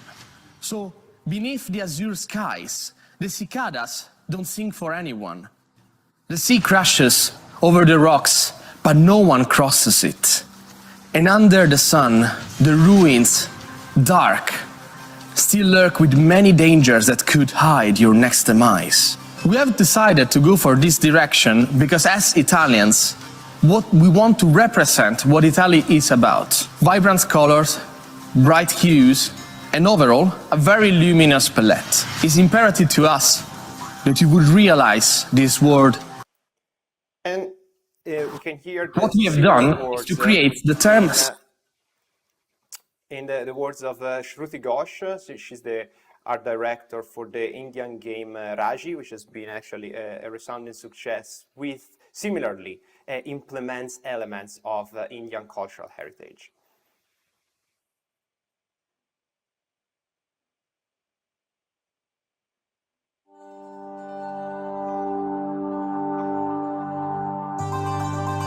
The market lacked games that represented what we've grown up with. Indian culture, Indian architecture. We all felt that everything is so beautiful, so it needed to be in a game. I am Shruti, and I work as a co-founder and art director at Nodding Heads Games. Ian, my husband. So what is lacking in all these examples is that there isn't been an official collaboration between developers and cultural institutions, which could have been beneficial to both. So there are instead a few examples of actual games, not educational applications, developed in partnership with cultural institutions with different approaches. So Mirasna was developed with the National Etruscan Museum in Villa Giulia in Rome and other Etruscan museums on the territory of former Etruscan territory. And it's a pretty interesting case study as it is linked to the partner institutions via in-game credits that can be acquired by players by going on location. And also it's an interesting financial model as the game itself is free with these microtransactions and they pay the museums a nominal fee for the use of their artifacts in the game. Another interesting example is from the Archaeological Museum of Naples. In this case, the museum was the publisher of the game. They financed the game that is not an educational application, but is based in and about the museum, and which was indeed a resounding success. The second one came out just recently, actually. There are sometimes problems, though. So, for example, just the Sami Council in Finland requested the removal of this attire from Final Fantasy XV because the developer didn't ask for permission. So, what can be done? Developers should understand what is appropriate for the type of game, how can they implement it, and also involve players in the cultural heritage that is represented, but also the institutions should understand how games work and get in touch with developers and set clear guidelines on how it can be used because it can be beneficial to both. In fact, I'm trying to lead a project exactly in this regard, putting in touch institutions, developers, and museums, and so on to set up an international framework. So, sorry if I went a bit above time, but thank you very much for listening. Thank you, Gabriele, for this overview. You've been through a bunch of games, a lot of which I didn't know, so it has made me interested to play some of them for sure. So let's see if there are any questions for either you or Mark. Maybe I can start with one. Both of you have touched in some way or another on this balance that needs to be made between historical accuracy and reconstruction on the one hand, and the need for gameplay and making something that actually works in game creates this kind of, romanticization and fantasy of the game on the other hand. I was wondering if this issue comes up when you are working with cultural heritage institutions directly as well. Maybe people in cultural heritage institutions try to grasp too much on the reconstruction and historical accuracy parts of things, or is that an assumption I'm making? Maybe Gabriele, you can answer first.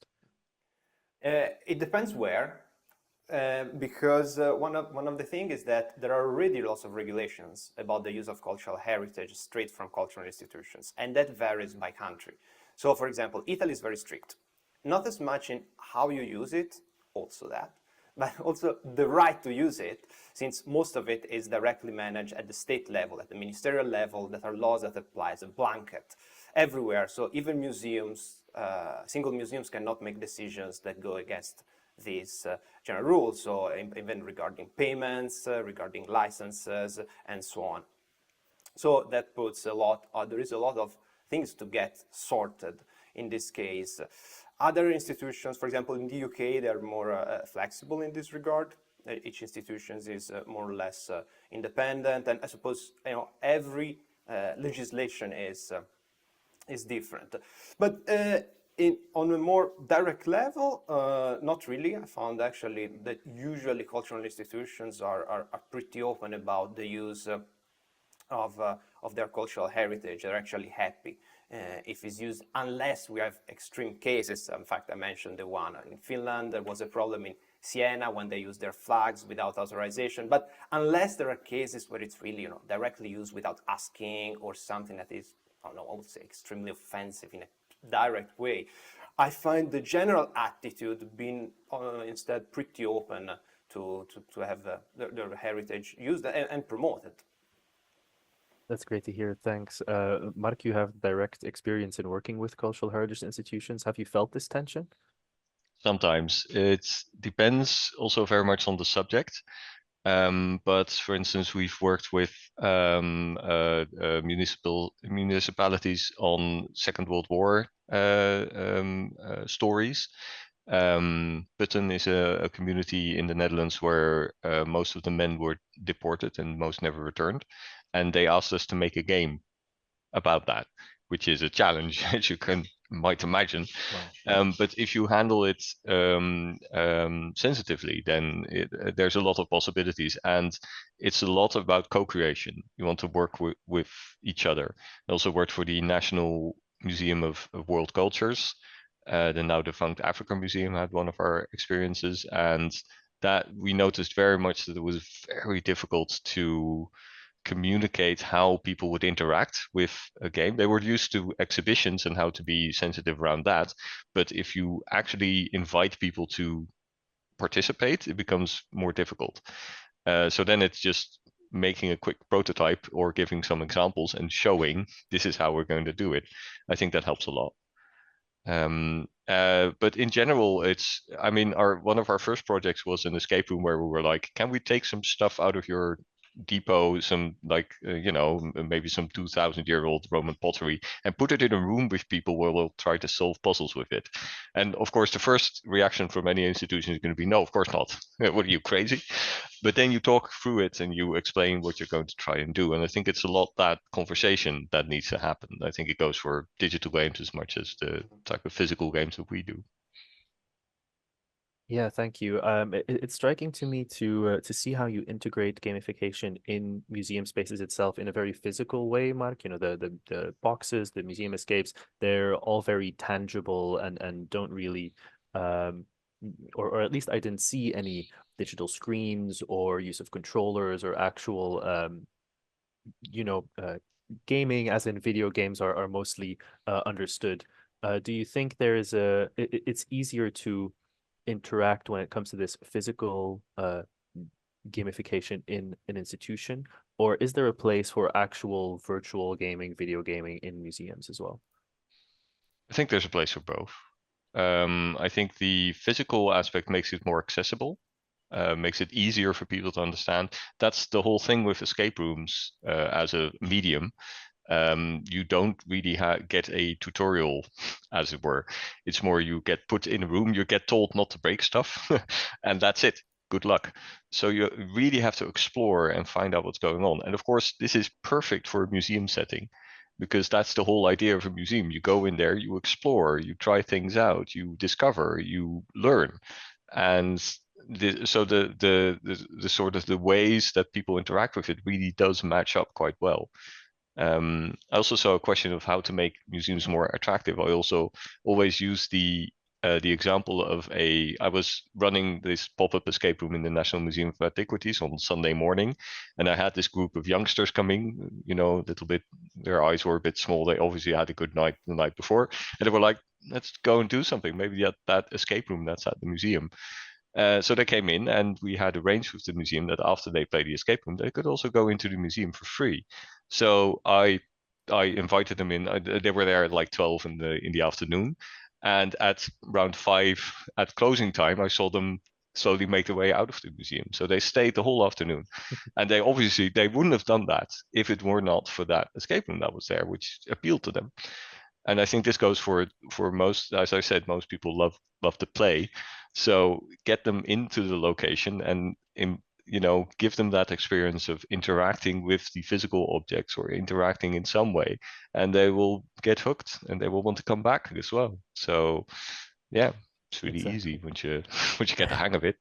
Yeah, I hope this partly answered Hannah's question as well about how you can integrate games or game aspects in a museum itself. Gabriele, we've talked about, creating games for museums. You focused on how cultural heritage objects can be used or reused in actual commercial games. Do you see a space for those games themselves in museums too? Do you feel like an Assassin's Creed should actually just be on display in an Italian museum, or is there another kind of interaction that you'd like to see? No, that's a very good question, but it's a bit hard with games to put them in the museum, right? Because they inevitably are an experience that is outside of the physical reality in which you're now. That's what I was talking before, the magic circle and so on. So you kind of click out of reality and you go there. So if you put that in the museum physically, it kind of take away from the rest of the museum. I find them working better as promotional tools that make people interested in visiting the museum, like they did in Naples with Father and Son.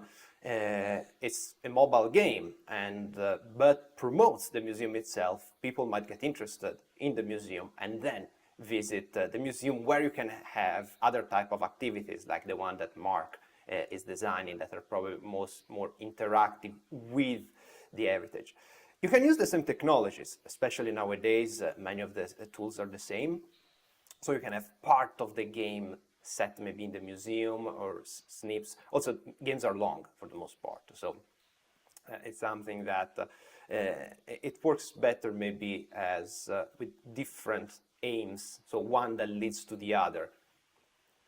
Yeah, thank you. I see a lot of enthusiasm in the chat and in the Q&A about these games in general, people wanting to know about all of the games that involve some kind of cultural heritage. People are asking, is there some kind of inventory that I can go through to learn about these different games? And also people that would like to get started in some way, either learning about how to make games, basic resources on learning how to integrate cultural heritage objects or cultural heritage in general into games. To these people, let's say they are a cultural heritage professional and want to get more into this field. Do any of you have recommendations for where to start, what sources they could start with, or should they just start reading Homo Ludens and go from there? Maybe if I can go into that, maybe a little bit. Go ahead. I think the reading the theory behind game design is a good starting point. So there's Homo Ludens. There's also a lot more recent publications, which I would have to look up. I personally took a course at the School for the Arts in the Netherlands provides a game design course, and they have sort of a summer course for like 2 weeks where you get a basic introduction into game design. And the basic idea is just design a game. Just start there. Start to design a card game, a board game, something. And it is very popular with museum educators. There was like, I think 70 or 80% of the participants were involved with some sort of cultural heritage institution. And there's probably stuff like that in the UK, in the rest of Europe as well, where there's, because the question is there, obviously. Of course, you can also hit me up. I'm happy to chat. Just send me an email, and it's also, as an academic, it's that you sort of have that translator job of being between the institution and the creatives that are designing stuff. So that's a role that came naturally for me. I think that if you can find someone like that, and they're probably around, then you can probably start the conversation. And I see a lot of museums are doing more and more things themselves, which is, in theory, is bad for me because they don't hire me to do it; they just do it themselves. But for me personally, I think that's a great thing, because museums are becoming more and more fun. I always remember giving a talk to a school group, like 12, 13-year-olds in a museum, talking about what I do, like I just did. And this 12-year-old girl raised her hand and was like, "But does that just mean you make boring stuff fun?" I was like, basically, yeah. And I want to say to everybody, please do this. Please make the boring stuff more fun. So yeah, and talk to me if you want to know how. Good. Yes. Well, I always like hearing museums are becoming more and more fun. So that's great. Gabriele, did you want to answer to this? Well, yes, the issue I find is that there is no really concerted effort on putting together cultural institutions and game developers. They all have their needs, and so it's a bit hard to find resources. As far as I know, there is really nothing specific. I mean, there are a few books, not that many, and there is a discussion, at least in academic circles, about cultural heritage in games, but not that much, honestly. And in terms of making games, what Mark said, yes, in that case, there's plenty of resources, and one can just start with even paper-based games and then move to game development. A game is a game, regardless if there is cultural heritage embedded or not. In terms of how to implement cultural heritage, well, the question is open. It depends what kind of institution you're dealing with, what kind of heritage, what kind of situation is there. So it can vary a lot. Someone mentioned Never Alone in chat. I've seen it's a game developed by native Alaskans, developed by the community and then published and so on. There was an excellent example, for example, of how these things can be done, and was commercially successful as well. So there's still no general framework on how to get these things. If someone gets this started, it's always positive. I think there's, again, a Dutch example, but I am Dutch. There's the Value Foundation, which is, I think, associated with the Leiden University. I can post a link in the chat. And I think there's a few of these initiatives that are looking at how do we make this cooperation happen. But like Gabriele said, it's just... there's a few things and a few people. There's no real concerted effort or real central sort of place for this yet, as far as I know. But there's a few starting points. Mm-hmm. Yeah, thanks both. I think if we collect everything in chat and your answers, we'll already have a really nice start to this, or at least maybe an inventory of games that people can start looking at. For your closing remarks, I think I'd like to ask both of you where you think this concerted effort would best start to happen. Do you feel like this is something that should come top down, be some kind of EU funding strand, or do you feel like there are other avenues to make this intersection really shine? Maybe Mark, you can start, and then Gabriele, you can close off. Well, yeah, I think it's already started. I think there's also, as Gabriele said, the gaming industry, video games especially, are the revenue just it's through the roof. It's the biggest industry in the world, basically. So they don't need museums, but museums might need them. So I think that sort of implicates that the effort should come from the heritage side, because the games will get sold. So if governments or the EU want more representation, more authenticity, more more involvement from the heritage and academia side of it, then yes, that might help to have funding there, to have some push for it. At the moment, there's a lot of funding for AI and heritage. I'm involved in a project that does that, but I think it would help. And with academia, it always starts with where does the money come from, and with the gaming side, the money comes from the players, so they don't have that problem. So I think there's less of an impulse from the business side, and there should be more of an impulse from the other side, from the heritage side. You agree, Gabriele? Yes, fundamentally yes. Mark, I think hit the nail on the head, is that the developers, of course, they're making games, they have to sell them, so they have certain needs in terms of timelines and so on. But the thing is, it's not that they need the museum institution specifically, but they use a lot of cultural heritage in their games, even if they don't interface with the museum. So they're still doing it. It's just that if you add a lot of red tape and a lot of complications, they fundamentally have no reason to do things properly, and they're just going to take the Colosseum, plop it in the game, and then it's going to work because it's done a lot. So there should be an initiative from, I would say yes, top down. So we have plenty, and there are a lot of actors, so we need some kind of overarching associations, of which we have. We have ICOMOS, so we have Europeana, we have lots in Europe.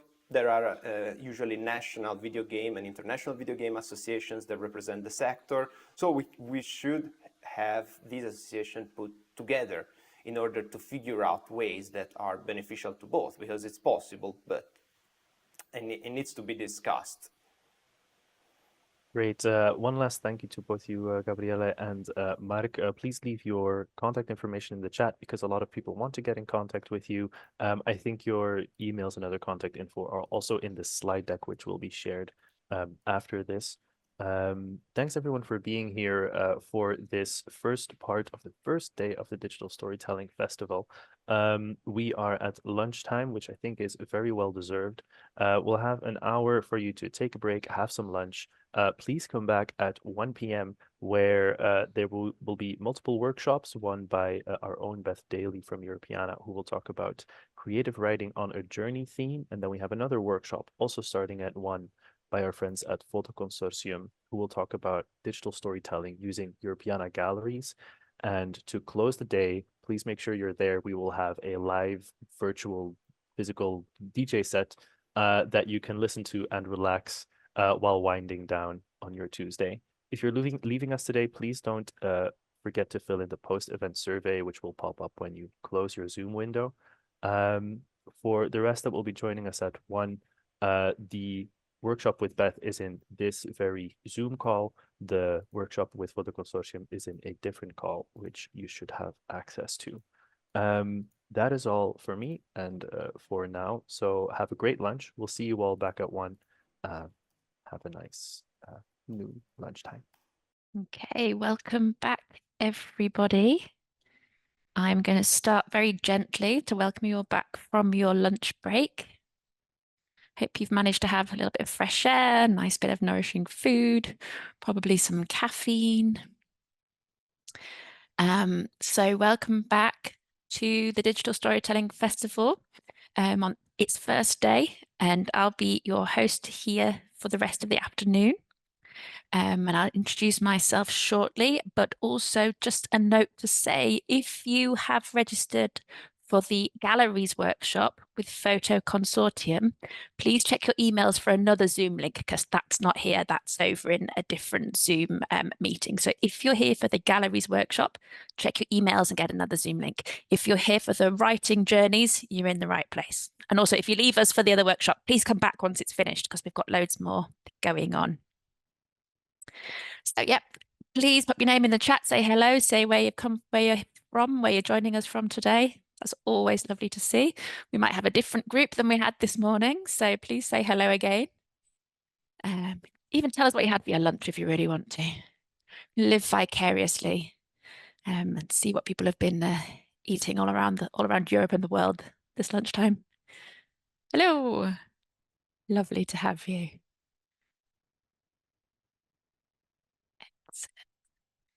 Okay, so my name's Beth Daly. And you'll have noticed this morning we're doing audio descriptions of ourselves for people who are visually impaired who can't see the screen. So I'm a white woman in my early 40s. I've got long, sort of dark auburn hair. I'm wearing a black top, and I'm sitting in front of a map of the UK, which is made up of authors' names. And if you want to know where I am, I'm somewhere up here in the Yorkshire Dales today. So that's where I am and who I am. So a little bit about what we're going to do today. We're having a writing workshop, and we're going to explore the theme of journey, and I'll tell you why in a second. We're going to use something called free writing, which if you've never heard of it, don't worry, I'm going to guide you through it step by step. I'm going to give you some creative prompts that use cultural heritage items from Europeana. And later on in the session, we're going to introduce a bit of poetry. So also don't worry about that. I'm going to take you through it step by step. So if you don't like poetry, or you've never written poetry, or you're not interested in poetry, hopefully this will still be a really nice way to introduce you to it. And yeah, like I say, I'll introduce it step by step. It's nothing to worry or panic about. So I work as editorial advisor for the Europeana Foundation, which means that I do lots of stuff with words and storytelling, and I work in the audience engagement team. I'm also acting as a mentor for our online creative residency, which is part of the Digital Storytelling Festival. We ran it last year and we're running it again this year. I'll tell you more about that in a second as well. I'm an author myself. I have a PhD in creative writing, and through that I published a novel called Blood and Water. I'm also trying to write another one at the moment, which is a ghost story set in my own house, which will be a bit freaky for the fact that I don't actually believe in ghosts, but that's a lot of fun.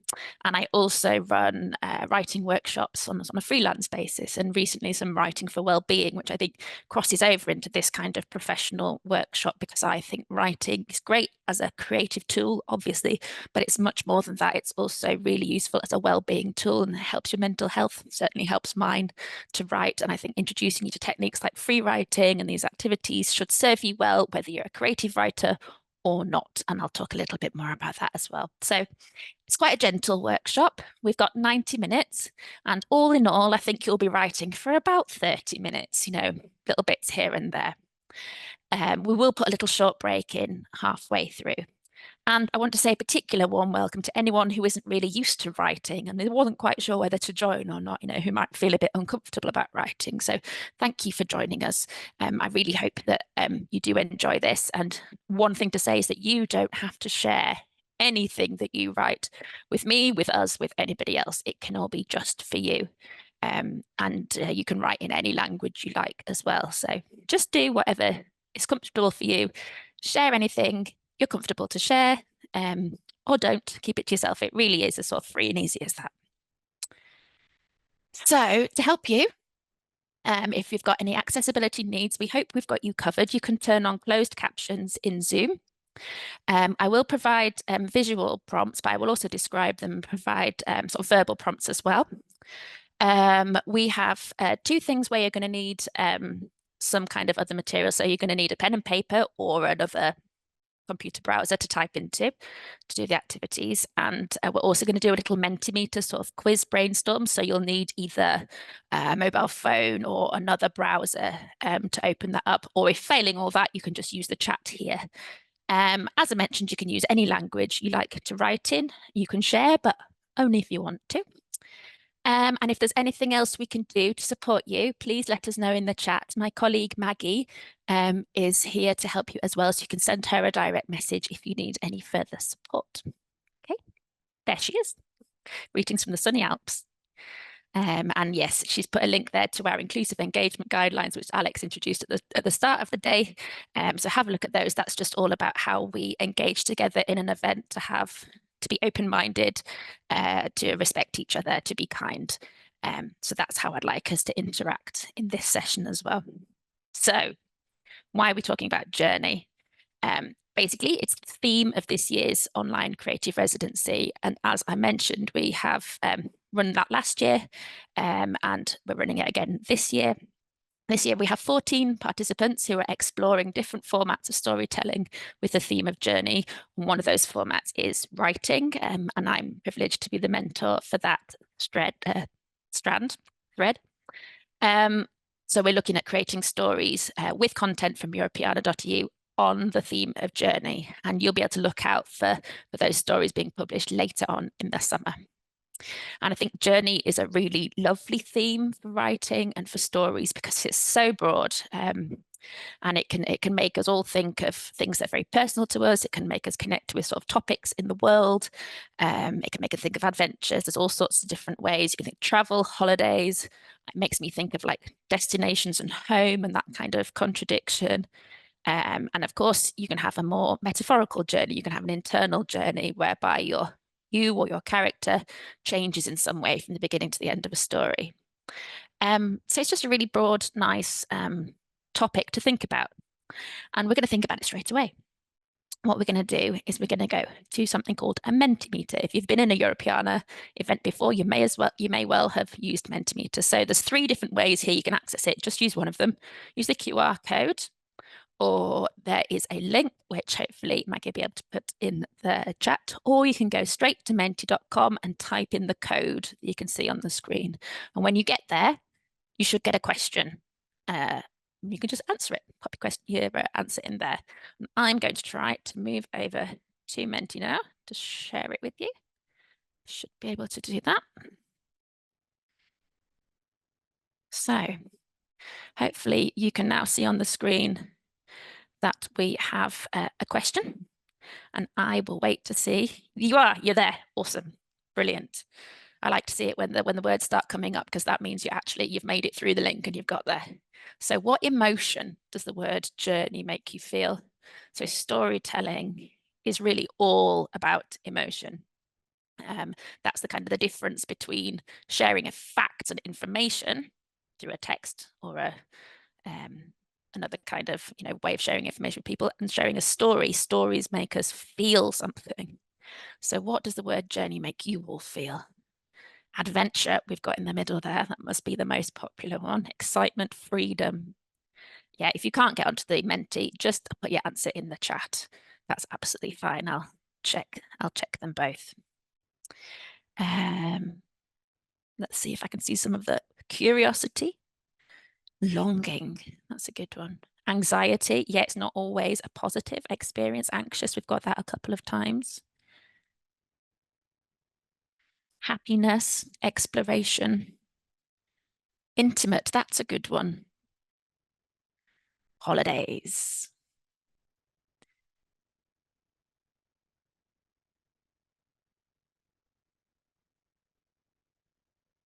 I'll just give that a couple more moments in case there's anyone still trying to get over there onto the Mentimeter before we take it across.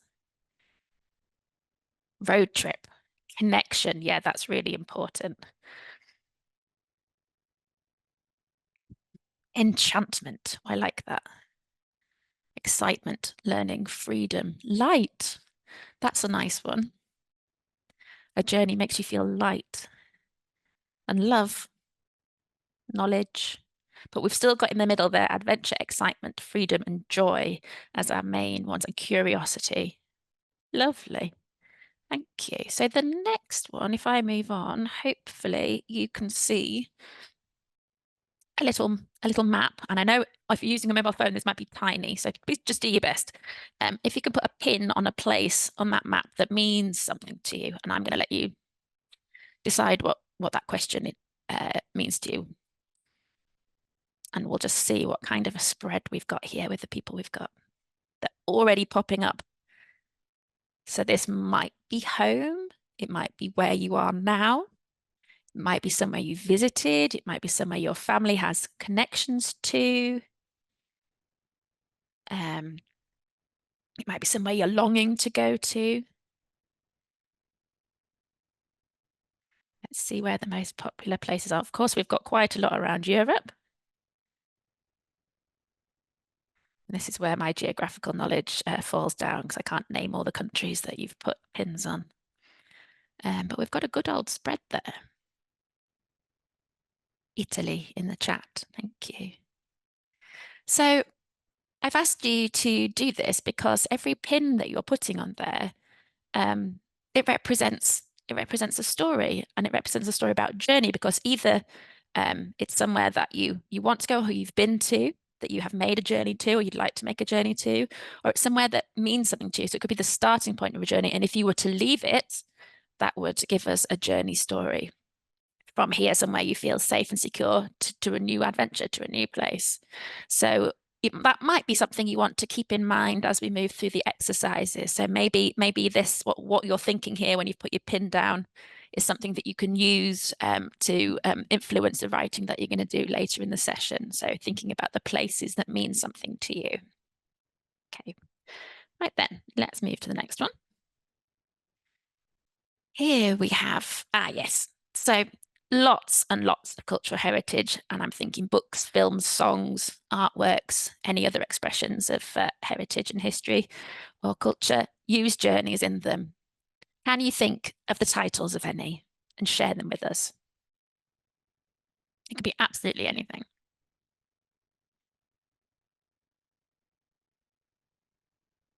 The Hobbit, absolutely. These are Lord of the Rings. These are the ones that spring straight to my mind.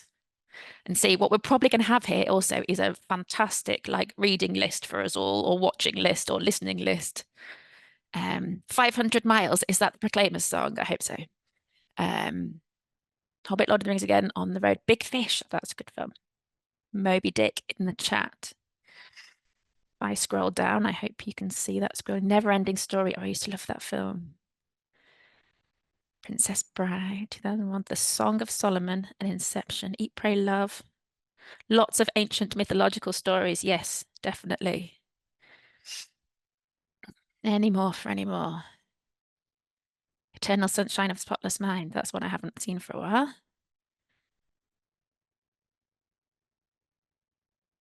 Titanic. Yes. Just going to wait for a couple of seconds because I know that we had about 54 answers on the previous slide. We're up to 50 here now. Coral, My Family and Other Animals. Correct. The Beach. Here Be Dragons. Migration Literature. Little Prince. Apollo 13. So he doesn't even have to be on this planet. It could be outside of this planet too. The Man and the Sea in the chat there. Lovely. Okay, so think about those things that you've put down there. The Bible, of course, Star Wars. That seems funny, doesn't it, to juxtapose those two things in such a sentence? Think about those journey stories that you've just put down, and think about why they sprang to mind. So what is it about them that makes it a journey story? So what are the component parts that make up a journey story? What are the elements of a journey or a journey story? What can we break a journey down into, do you think? Encounters, that's a good answer in the chat.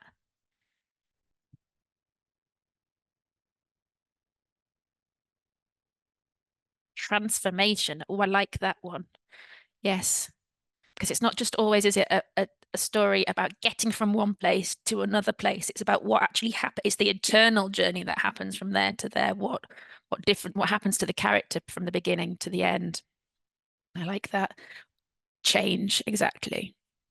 Mystery, yeah. Journey stories could have mystery in them. Engaging the unknown, I like that. Observation, that's an interesting one. Hero circle. Going to the unknown. So yeah, we've got a couple of unknowns there. Return, yes, that's interesting. So it's not necessarily always going away from something. Sometimes it can be coming back towards something. Progress, I like that.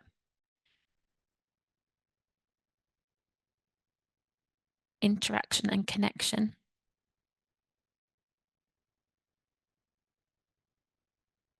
Oh, I like that that comment in the chat, Niall. The end of our journey shall be to arrive where we started and know the place for the first time. Desire, uncertainty, challenges. Excellent. A live plot twist. Oh, I like that. I like a plot twist. The life before, yes, and the life after, presumably as well. got lots of going to the unknown. The sea, yes, of course. A journey could involve the sea, traveling from one place to another, experience, meeting locals, a call to do something. Yeah, so that's kind of, there's one word I'm not seeing on there, which is quest. So quite often a journey story is a quest. Think of the Lord of the Rings and the Hobbit again. A twist, could have a twist, yep. Okay. Oh no, there's one more question on the Menti before we go back to my slides. So thank you for this. They're all really interesting, and try to keep some of these things in mind. So the last, oh no, not last one, it's two more. So we've got all those elements of stories, but why? Why would people go on a journey? What's the internal motivation for such a journey? And these can be to do with fiction. This can be to do with, real life. Could be yourself that you're thinking about here. An inner calling, escape, find yourself, curiosity, to change something, to escape the daily reality of life, to dream, resolve a problem. Yeah, quite often in these quest stories like Lord of the Rings or what have you, they have to go and do this thing. Otherwise, it's going to be the end of the world, either metaphorically or literally. Find yourself, war, exactly.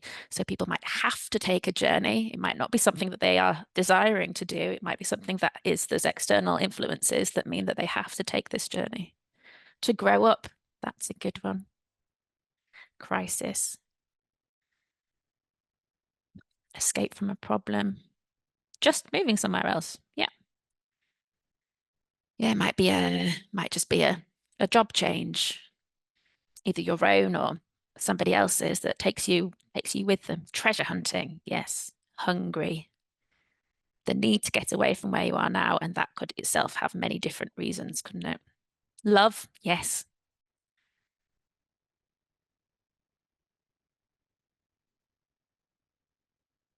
Brilliant.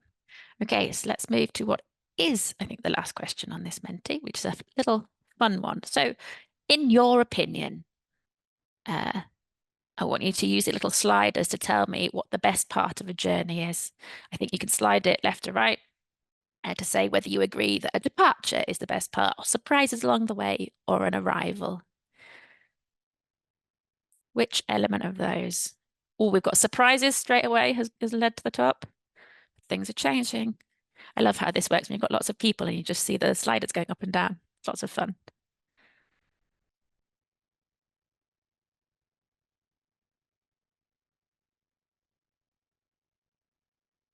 We've got a few more people left to answer this one, so just leave it a second. But surprises is winning. Yeah, I don't know what the... Yeah, I think when you're going on holiday or something, I never really believe that I'm going on holiday until I've actually set off. So the departure is a really big part of that. And probably if it's a journey where I have to get somewhere, surprises along the way might not be particularly welcome. But if it's a fiction, then they're very welcome, aren't they? Because that's what makes the story interesting. Yes, depends on the surprise, exactly. Any more for that? I'll give you a couple more seconds. It's excellent. So this little quiz was really just to kind of get us thinking about the theme of journey, about what's involved in a journey, why people might take a journey, and how a little bit about how we feel about journeys and where we might like to journey to or from. Okay, so I am going to try to go back to my slides.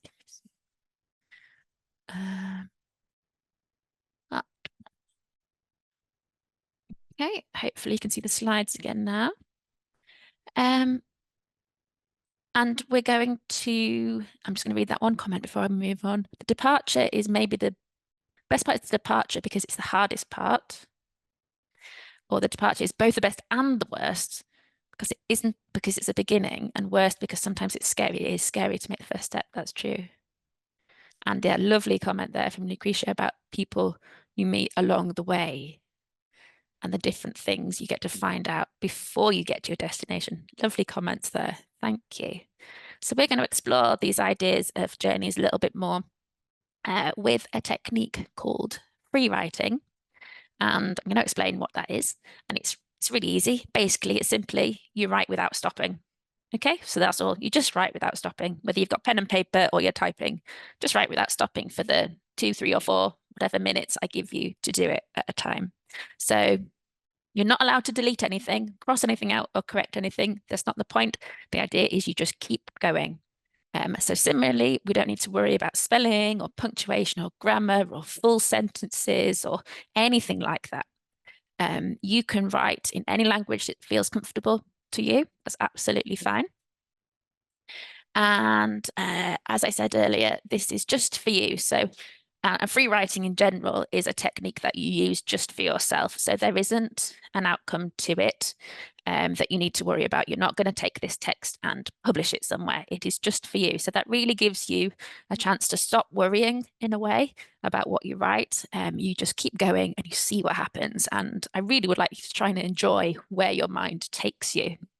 Sometimes it takes you to places that you had no idea you were going to write about, a few minutes beforehand. So I really feel that free writing is great for a couple of reasons. It's really good as a way to discover things, so to generate ideas.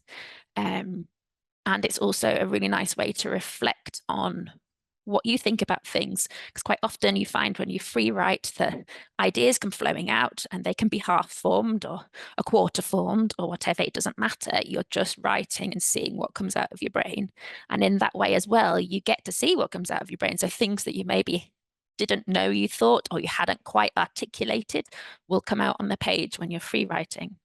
And especially because it has no expected outcome. So you're not writing for a particular purpose, for a person, for a publication. You're just literally getting things that are in here out onto the paper. And that silences the inner critic a bit, I think. And as I said earlier, I think this tool, free writing as a tool, is really useful whether you think of yourself as a creative writer or not, or whether you practice creative writing or not. So you can use it if you are trying to get through, a work problem that you need to kind of brainstorm some ideas for. You need to kind of work through your feelings about something. I think, and that's really good because it allows you to present your ideas and sort of communicate effectively, because you're getting ideas out, you're understanding what you think, and from there you can take those snippets of ideas that come out in the free writing and build on them in a more sort of strategic way for whatever purpose, professional, academic, etc. Or creative, of course. So please don't be afraid of the tasks that we're going to do. Please approach your activities with an open mind and just have a go. And I think they'll be really good fun. So let's have a little go now. So just to get into the idea of free writing, because it's a useful reflective activity, I want us just to take a moment to get in touch with how we're feeling today, because so far it's already been a busy day. If you joined us this morning, there was lots of ideas, lots of things to listen to, lots of things going into our heads. So let's just take a moment to sort of notice where we actually are and what we're doing and what we want. So I want you to just think about a journey that you might be taking soon and just how you feel about it. So that might be, a big holiday. It might be a trip you have to take for work. It might just be your commute. It might just be you have to walk to the shops later on today. Any kind of journey is fine. So what I will do is I will give you 2 minutes, and throughout all these tasks, I'll give you silence to do them. Okay, so if I stop talking for a few minutes, don't think that something's gone wrong. I'm just giving you silence to do the task. Okay, and I will pop up again when the time has run out. So, and as I mentioned before, this exercise is just for you. I'm not going to ask anybody to share their responses to this question. Okay, so just think about yourself. Think about a journey you're taking soon, and how do you feel about it? And I'll give you 2 minutes from now.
Okay, that was 2 minutes, believe it or not. Well done. So I'm not gonna ask you to share that. I said I wouldn't, but I would like, if you can find the little thumbs up button or the thumbs down button, the emoji things, just give me a thumbs up or thumbs down if you manage to keep writing for that 2 minutes.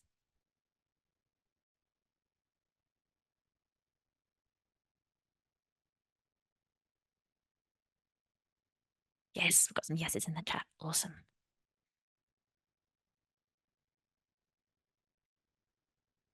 It wasn't even enough. No, it's never enough. 2 minutes is a really short time. And that was a big question. Awesome. Brilliant. Oh, good. Good stuff. Right then. Way too short. So we're going to move on. So I want to give you another tool that you can use, so the free writing is more of a technique. This is more of a tool. 7 digital storytelling tips for the cultural heritage sector. It's something that we produced during the pandemic as part of a big piece of work looking at really great storytelling examples online, sort of around the web and around the world. And we had a good look at them and we looked to see what actually made these experiences engaging. Why did we like them? And from that, we developed these storytelling tips. And they've served us really well ever since. And if you've been at the Storytelling Festival before, you've probably heard them before. And that's one of the reasons why I'm not going to go into too much detail on them right today. And thanks to our community, they've been translated into quite a lot of languages, which are on the screen now. So if you go to Europeana Pro, or if you Google storytelling tips for cultural heritage, you should find them. And we've got lots of different ways of presenting them. I'm just going to very briefly go through them here.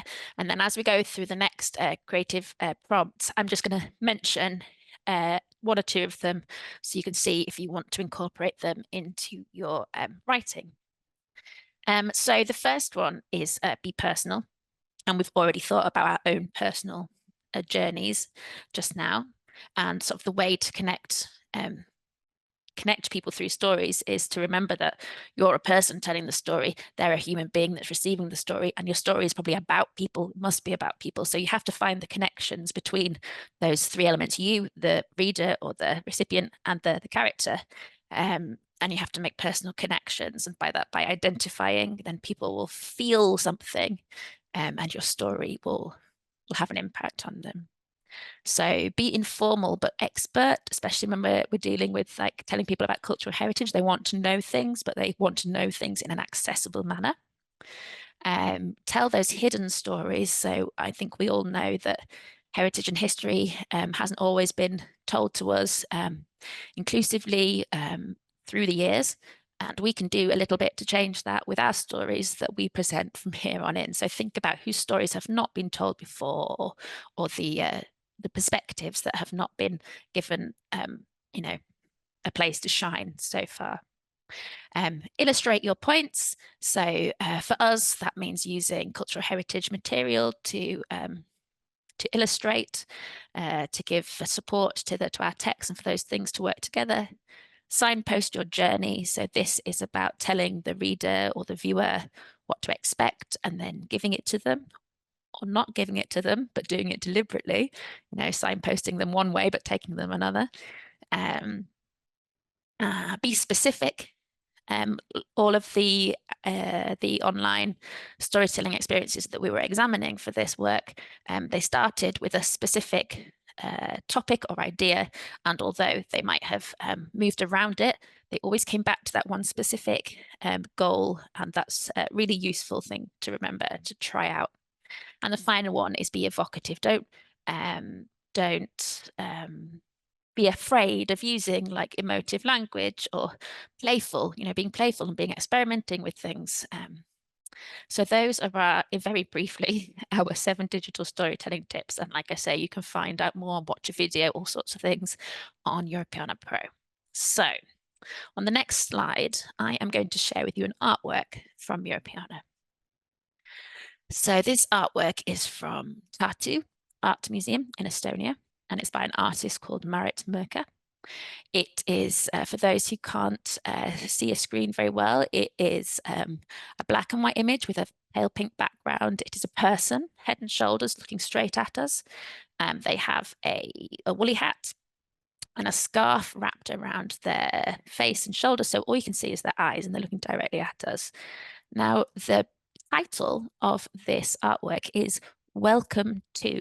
So it made me think about journeys. So who is being welcomed? Where are they being welcomed to? Is this person in the picture welcoming somebody, or are they the person being welcomed? So I'd like you to just spend a moment or two simply looking at the image and sort of noticing whatever emotions come to you about it. And then in a second, I'm going to ask you to free write using the idea welcome to. So you can use this image to lead you, or you can take another direction, or you can just take the words welcome to and go from there.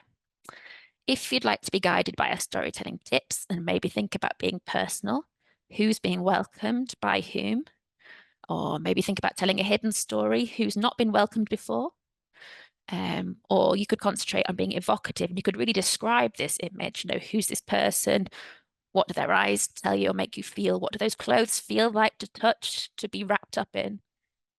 So I'm going to give you 5 minutes of silence to write on this. And then after that, I'll ask you a few questions in the chat just to reflect on some of the things that you might have considered. So it's 5 minutes. It's starting from this image or the words welcome to, and it's just free write, keep going and just see what happens. That's starting now.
Okay, if you finish that up now.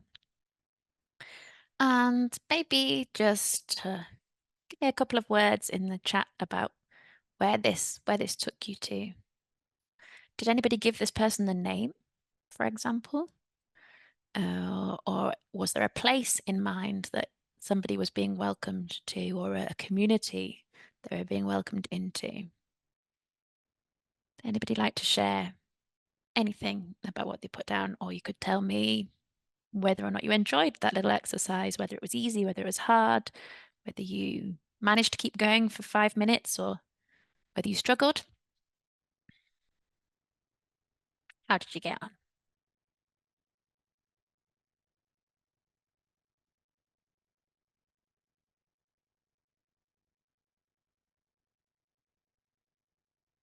It was lovely to let the words flow. That's one of the nicest thing about free writing. As I said, it's you don't censor yourself. You don't worry about whether it's right or wrong. You just let it flow. Managed to get on for all the time, but did not go into the image itself. Absolutely fine. It takes you wherever your brain wants to take you. Woman was named Alaska with a few belongings. She was looking for a store in a strange city. I started with welcome to, and the story took another angle. Brilliant. Welcome to a Europe that is falling apart. Yeah, they don't always have to be positive journey stories, do they? A story about a cave community. Oh wow, it's a different way. I felt inspired by the difference between the friendly word welcome and the reluctant expression on the face. Yeah, about being a stranger and how you build first relationships. Yeah, that's one of the things I wondered, whether it was a kind of almost a tongue-in-cheek or a bitter welcome to, welcome to something that's not positive. Felt like this person is lost and is startled at being seen. Felt like they're the welcomed one. And it looks like that specific nervous feeling you get when you arrive into a place where you hope to be welcomed. Gratitude and anxiety. Lovely. Thank you so much all for having a go, and also for sharing with us. One person was waiting for this person, but she decided to ignore me. An indifference regarding past and future. An invitation to uncover and do not fear. That's nice. Well, thank you. And of course, you can do what you like with this. You can carry on with this writing afterwards or in your own time. So yeah, quite a different one. Visuals weave a whole different story. Yes, it's if you've not tried writing from a visual prompt before, it can be quite interesting and quite fun, I hope. So the next one, and I might have to give you a little bit less time to write for this one if we're going to get through. This is actually a still of a 3D model of a sculpture called Mermaid by an artist called Anne-Marie Carl Nielsen, and it's from 1920. So this picture is the character is in bright white. It's of a sort of a plaster cast of an image, almost, it looks like, of a sculpture, sorry. And it is a mermaid. We see her from the side on. She's got a very powerful, muscular tail wrapped under her, and she's got her arms behind her, sort of pushing away from something, and she's looking up. So she looks to me as if she's pushing off the surface she's sitting on. And this comes from Europeana's new Twinit collection, which you may have heard of already, and if not, I'll tell you briefly about it. So this campaign brings together sort of an important piece of heritage from every EU member state in 3D. So if you look for this on Europeana, you'll find a 3D model that you can kind of zoom in and look around and stuff. It's quite cool. But I love mermaids, so that's why I picked this one for here. I think mermaids bring this quite a juxtaposition of human, animal world, marine world, mythology. But this particular mermaid, think about where she is. She's on the verge of something. So it's quite a dynamic posture she's got. So I'd like you to spend a moment to just again looking at the image, noticing whatever comes to you about it. And then I'm going to set you off to free write again, using the idea of setting off. So at the start of a journey, pushing off, or that might mean sort of making a decision. Use the image to lead you, or just start with the idea of setting off or pushing off. Again, if you want to be guided by our storytelling tips, then again, think about being personal. Who has this decision to make? Who's setting off? And being specific. Where are they going? Why? And what's going to affect this journey? And as ever, there's always scope for telling a hidden story or evoking emotion. I think this image to me certainly evokes some emotion. So again, I'll give you a few minutes of silence to write, and we'll do the same again. I'll ask you to reflect in the chat. I think there's 5 minutes on the screen. I think I'm going to give you 4, just so we have time for our third one, after which we'll take a small break. Okay, 4 minutes. Thank you.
And if you can finish your sentence or your word or your phrase or your thought.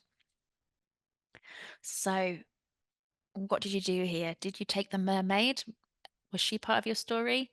Or did you take a different kind of setting off or decision making? Was this exercise easier or harder than the first one? Come more naturally or a bit trickier? Different kind of setting off for Micah, but it was a useful metaphor. Lovely.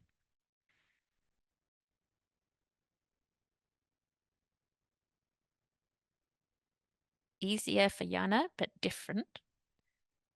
The mermaid is hypnotized by the full moon of feeling powerful due to showing herself without fear to humans. Nice. A bit harder than the previous one. Interesting. Really difficult to create a new story as there are so many already about mermaids.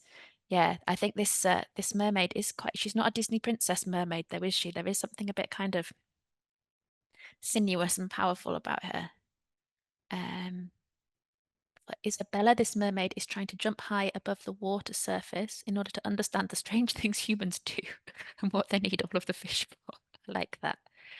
A dialogue about setting off confidently. Can I really do it? How I like that. She's in a standby mode. Oh, she's kind of in a place between the decision and the kind of making the decision and the going for it. Nature can play dirty tricks. Wants to stand outside water but can't. Questions human playing God. Lots of things. Micah found this much easier than the previous one because the previous one almost begged to be interpreted in a certain way and you were resistant to that.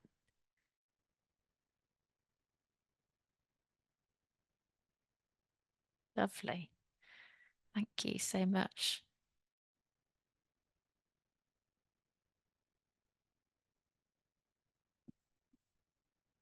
Trapped inside a box. Started as a fairy tale about a mermaid that found an unfamiliar reflection in the path. Excellent. Oh, I like that phrase. One needs to unfurl first. That's evocative. Thank you, Annette. Okay, so we have one more little exercise to do before we have a quick break. And this one is a picture of a road. It's a colorized photograph and it's a track through a forest, sort of trees on either side, and it's sort of been colored in. There's a couple of red patches on the left, which kind of makes me think a bit Red Riding Hood, a bit kind of Wizard of Ozzy to me. But essentially it's a road, and this actually is called Road to Nikko, and Nikko is in Japan. So again, I'd like you to spend a moment or two simply looking at the image or thinking about road, noticing whatever comes to you about it, what emotions crop up. And then I'm going to ask you to free write one more time using the idea of a road. And it might be the road in the picture. It might be another road that you know well, that you have walked or you have traveled many times, or it might be somewhere that you want to go.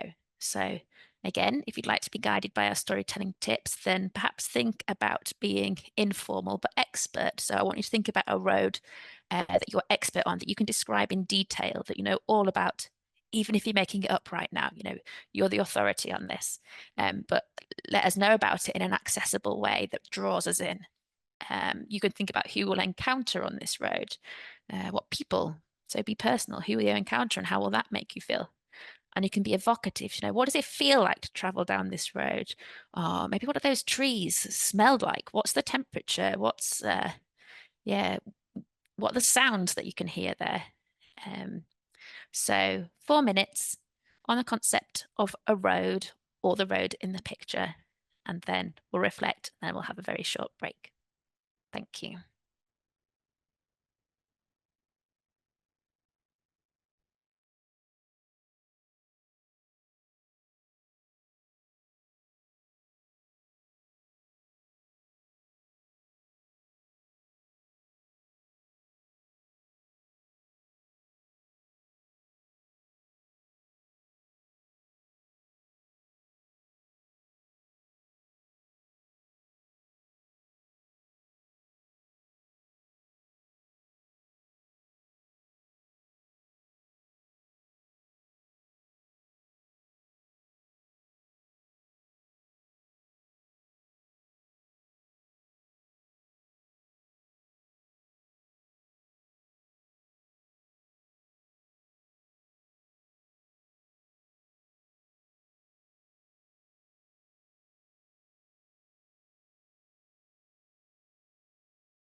Okay, and relax.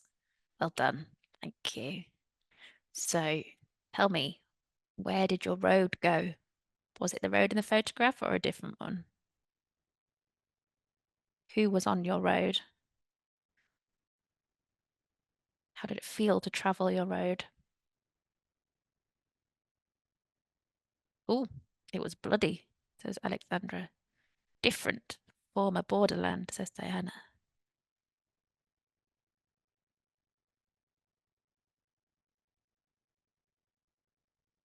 Oh, I like this. Normally I do not like roads. I prefer paths, much more intimate.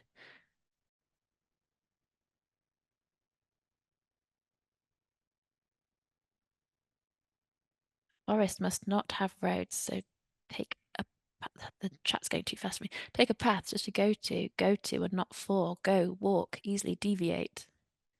I like that. Every moment, every scent, every being ready to amalgamate with your essence. This is a stroll in the wild. That's evocative. Well done, thank you. Road was dividing. A road to explore the end of life and also to the end of one's glory. Don't use a change of landscape during historical moments of history. Someone else. Oh, someone was in Nico 2 months ago. This road, they're back again. Oh, how wonderful. Somebody else went to the park close by when they mostly go off-road between the trees. That's nice, the juxtaposition between being on a road and going off-road.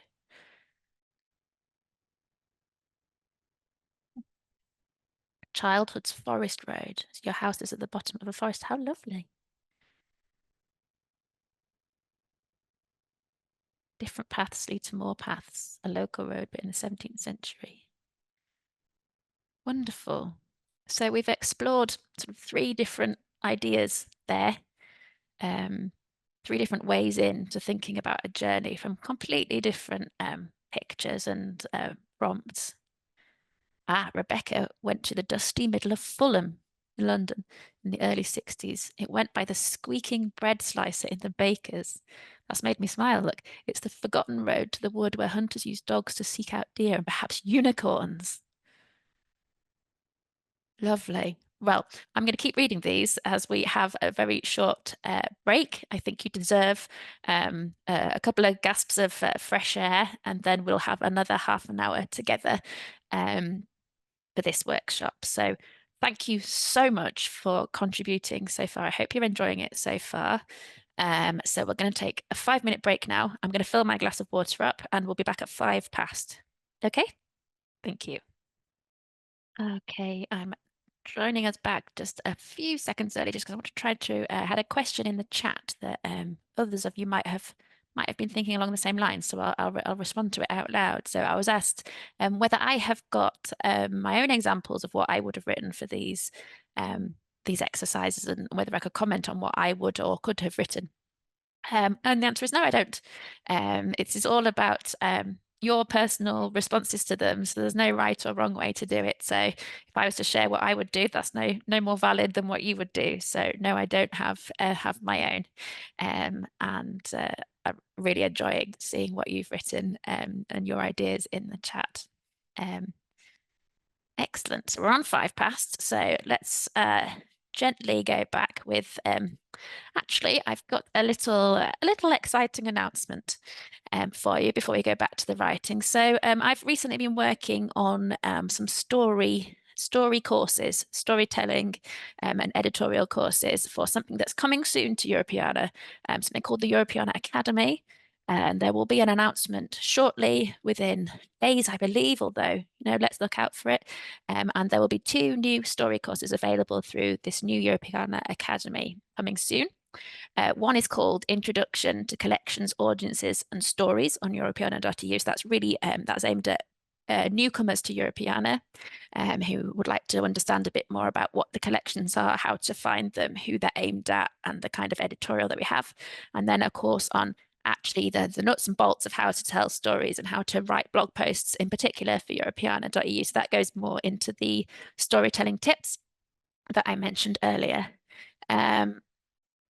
these will help you understand Europeana, understand our audiences, understand what formats we use, and there's practical elements. So by the time you finish them, you'll be able to create galleries, you'll be able to submit a blog proposal, and even apply for an editorial grant if your story profile fits our criteria for a grant. I won't tell you any more about them just for now.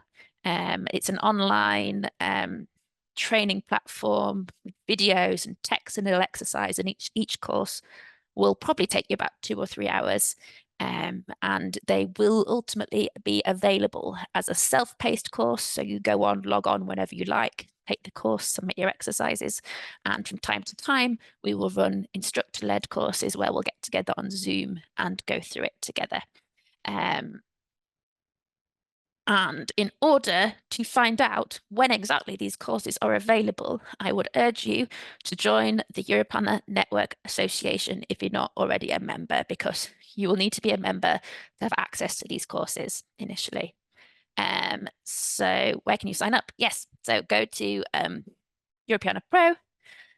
Join us. It's free to do so, and when you do so, you can also join a number of different specialist communities, one of which is all about communicators and communications, which gives you access to a regular newsletter with tailored information about comms and marketing, storytelling in the cultural heritage sector. Thank you, Maggie, for putting the link in. So sign up, keep an eye out for when these courses will become available, and hopefully I'll see you over on them at some point. So back to the writing. We have we're going to look at one poem project in this last section. So I'm going to start you off, not by telling you to write a poem, but by telling you to make a list. So I would like you to spend a couple of minutes making a list of what you would take with you if you had to set off on a journey right now. So what's in your pockets, what's within reach around you, what can you grab and go with, okay? The image on screen is a suitcase, well-traveled, covered in stickers from various places in Europe. So what bag would you take? If you got a suitcase to hand, rucksack, shopping bag, what would you do? Make it very practical, please, for now. So items you can touch, items you can pick up and carry. Okay. Let's have, I'm going to give you 2 minutes to make this practical list.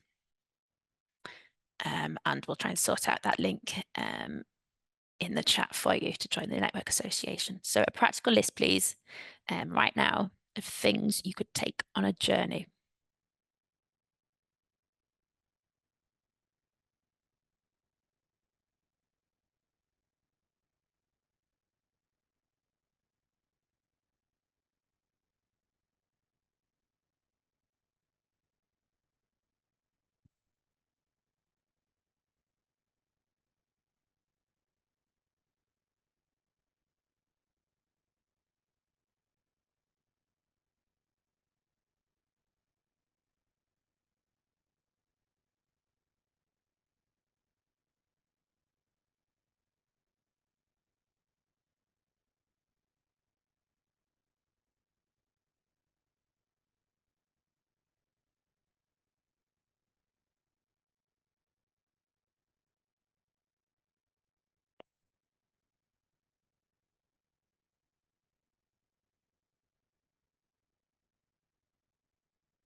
Okay, so you can keep writing your lists if you want to as I speak, but now I would like you to sort of change a little about what you're adding to your list. So I'd like you to now think about sort of more abstract things. So what would you take with you that you can't touch and carry? So let's imagine you're going to leave this place and you're not coming back. What memories will you take with you? What sights, what sounds from this place would you like to put in your bag and take with you? What tastes, what feelings? So another 2 minutes to add so these things that you can't touch but that you want to take from this place along with you. Try and be really specific.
Yeah, this is lovely. The comments in the chat, the smiles of people, the smell of jasmine flowers.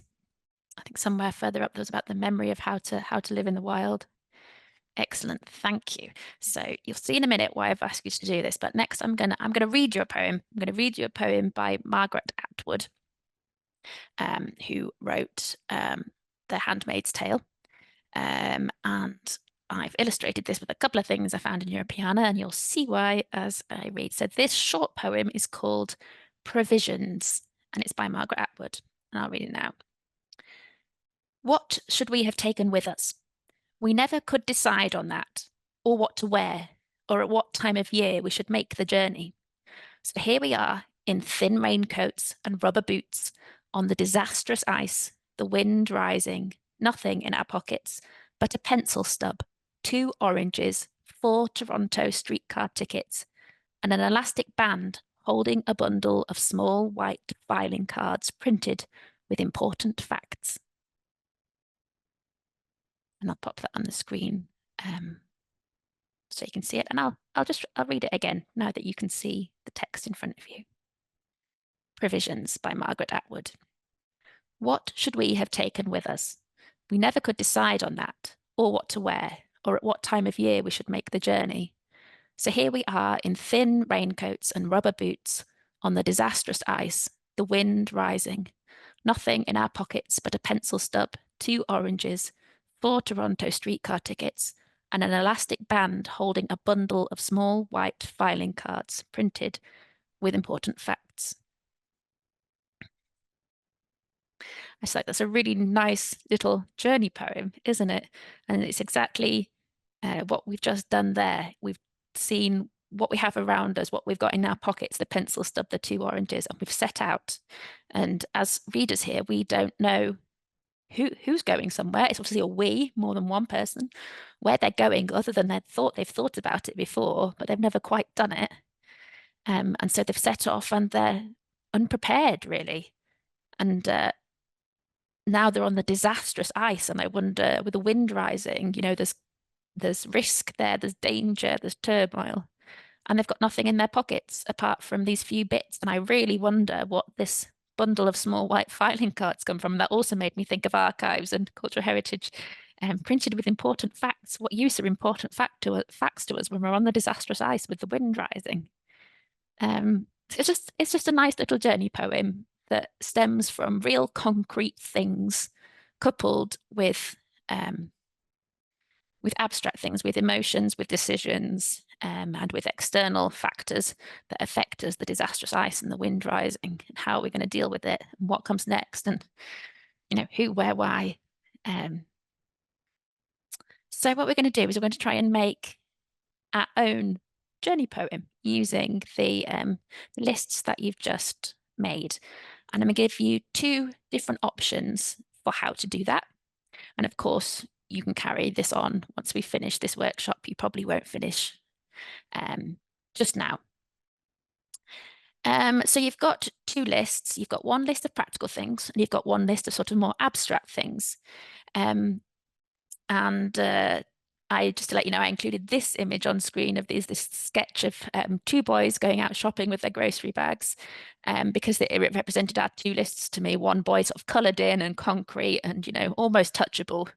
The other one is a bit more abstract. We're not quite sure. Not quite tangible. So that represents our 2 lists to me. And what you can do for the first option is you can pair up your items. So you've got practical things, you've got abstract things. Can you put them together? So maybe you've got a packet of biscuits and you're going to put it in your pocket, but you also want to take the taste of spices from your childhood kitchen. So maybe you're taking a packet of biscuits that smell like your childhood kitchen, or evoke the taste of spices to evoke memories. Maybe you want to carry a carefully wrapped photograph, and you also want to take the scent of a flower. So maybe somehow you can marry these 2 things together. Maybe the photograph reminds you of a bloom you've only seen in your garden. Here, all sorts of things. You've got 2 lists. See if somehow you can marry them up together to make one item, a practical item, speak to an abstract item, and put them together. That's your first option.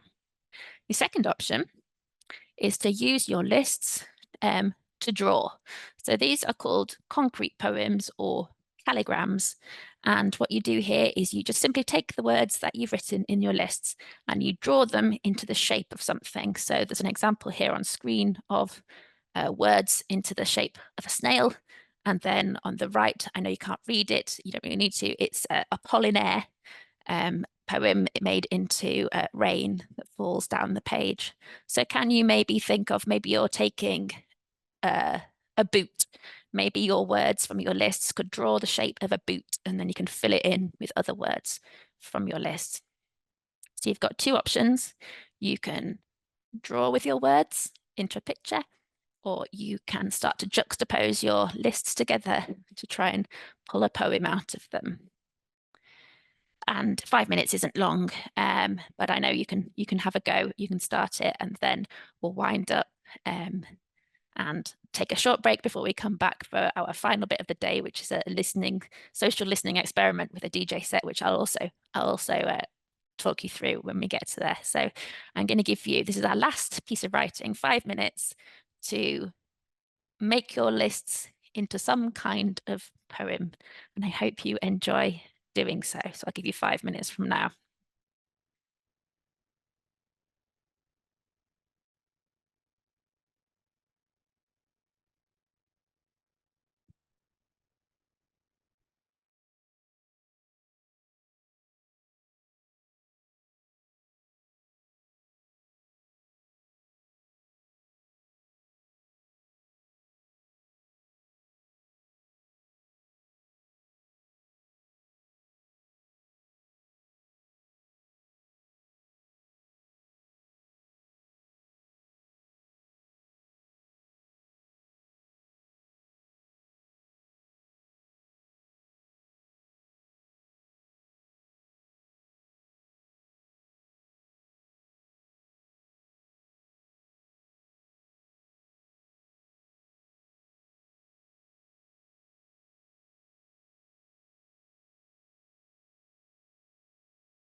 Okay, so bring that to a close if you can.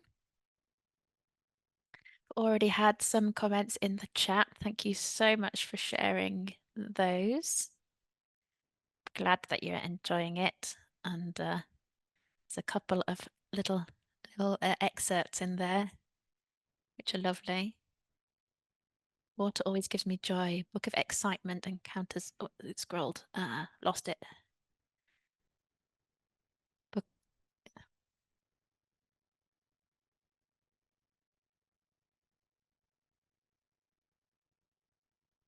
So what did you do? Did you take the juxtaposition of your two lists to put together, or did you draw? It's hard to, you can't really share your drawing in the chat, but I'm interested to know if anybody did try to do that. I came across this technique really recently at a creative writing session that I attended that was themed around an art gallery's ceramics pottery collection, and I ended up writing a little poem in the shape of a teapot, which I just thought was a really lovely idea, so I thought I'd try and introduce it here as well. Net did a drawing, brilliant. You tried to draw a mermaid, but it looks more like a fish. Oh well, you could try again. Made a drawing. Oh, you did. Excellent. Made a drawing with the words. And we've got some here. Rebecca, a rucksack isn't a kitchen dresser or a view or a whirl of Christmas market cinnamon, sweet almonds, or the comfort of Beta Maria bells leading safe home through the restless stammer of a low. Oh, goodness me, we managed to do this in this workshop. It's absolutely beautiful. I love this. A rucksack doesn't appear to have a waterproof pocket to keep the last crumb of streusel from moulding or a cool flap to preserve your smile, but it can take all of these folded in my farewell wave, my last blown kiss. Oh, wow. Thank you for sharing. Amazing. You've blown me away. Thank you. So I think all that's left to say, wow, indeed, I agree. Oh yes, and Melina, how did your daughter get on? Me and my daughter, the child I never thought I have. The sacrifice is diluted in the clear, cold water. The cool wind clears our minds. I don't know if anyone noticed in the chat earlier, but Melina said her 9-year-old daughter was joining in today, which is lovely as well. So I've got to say a huge heartfelt thank you for joining us today and for having a go and for sharing. It really is lovely. I hope that you've enjoyed it. I hope that if you felt uncomfortable before at the beginning, you feel a little bit more comfortable and excited by the idea of free writing, creative writing than you did before. If you would like to share anything that you've written, please do so using the hashtag DigiStoryFest on social media. We have one more short session left of the day, which is a social listening activity. It's a kind of get together. It's going to be really lovely, a really nice way to maybe just calm down a little bit and like let all these thoughts filter their way through whilst you listen to some really funky music for the next half hour. So we will take a little tiny break. Get yourself a drink. I know I kind of feel like we should be doing the listening thing at like 10 o'clock at night. It's not quite, but maybe we can try and get that feel. So yeah, thank you again. Thank you for your contributions. Thank you for keeping going and making me feel like I wasn't just talking to nobody, which it can feel a bit like when you're doing a webinar like this because I can't see you. So thank you. All that remains to be said is thank you for joining us today. Please join us tomorrow. Adama Medaling. The program is on the screen. It's on the Europeana Pro website. If you want to see what's coming up. I think today has been wonderful, so much information, and I think the theme of sort of collaborating and people getting together and connecting has struck me as coming through all the way through from Thomas with his keynote at the beginning about 3D and storytelling, where he told us not to try to do everything ourselves, but to collaborate with people who sort of know their stuff and know their own expertise. And Maya telling us that this event is the Eurovision Song Contest for Cultural Heritage Nerds. Awesome. And we ended with some songs. So what better way? So you will, or if you follow us on social media, you'll find sketch notes that our colleague Anna has been producing throughout the day. So sort of visual representations of the panel sessions we had today will be up on our social media shortly. Please, when you close the Zoom, fill in the survey that pops up, because that really helps us to make every event better for next time. I think that's all I need to tell you. Thank you once again for all of your contributions and questions, and yeah, have a lovely end to your day and join us again tomorrow. Thank you all, and thank you to all the speakers and all the moderators and hosts and people behind the scenes that we've had today. Take care. See you soon.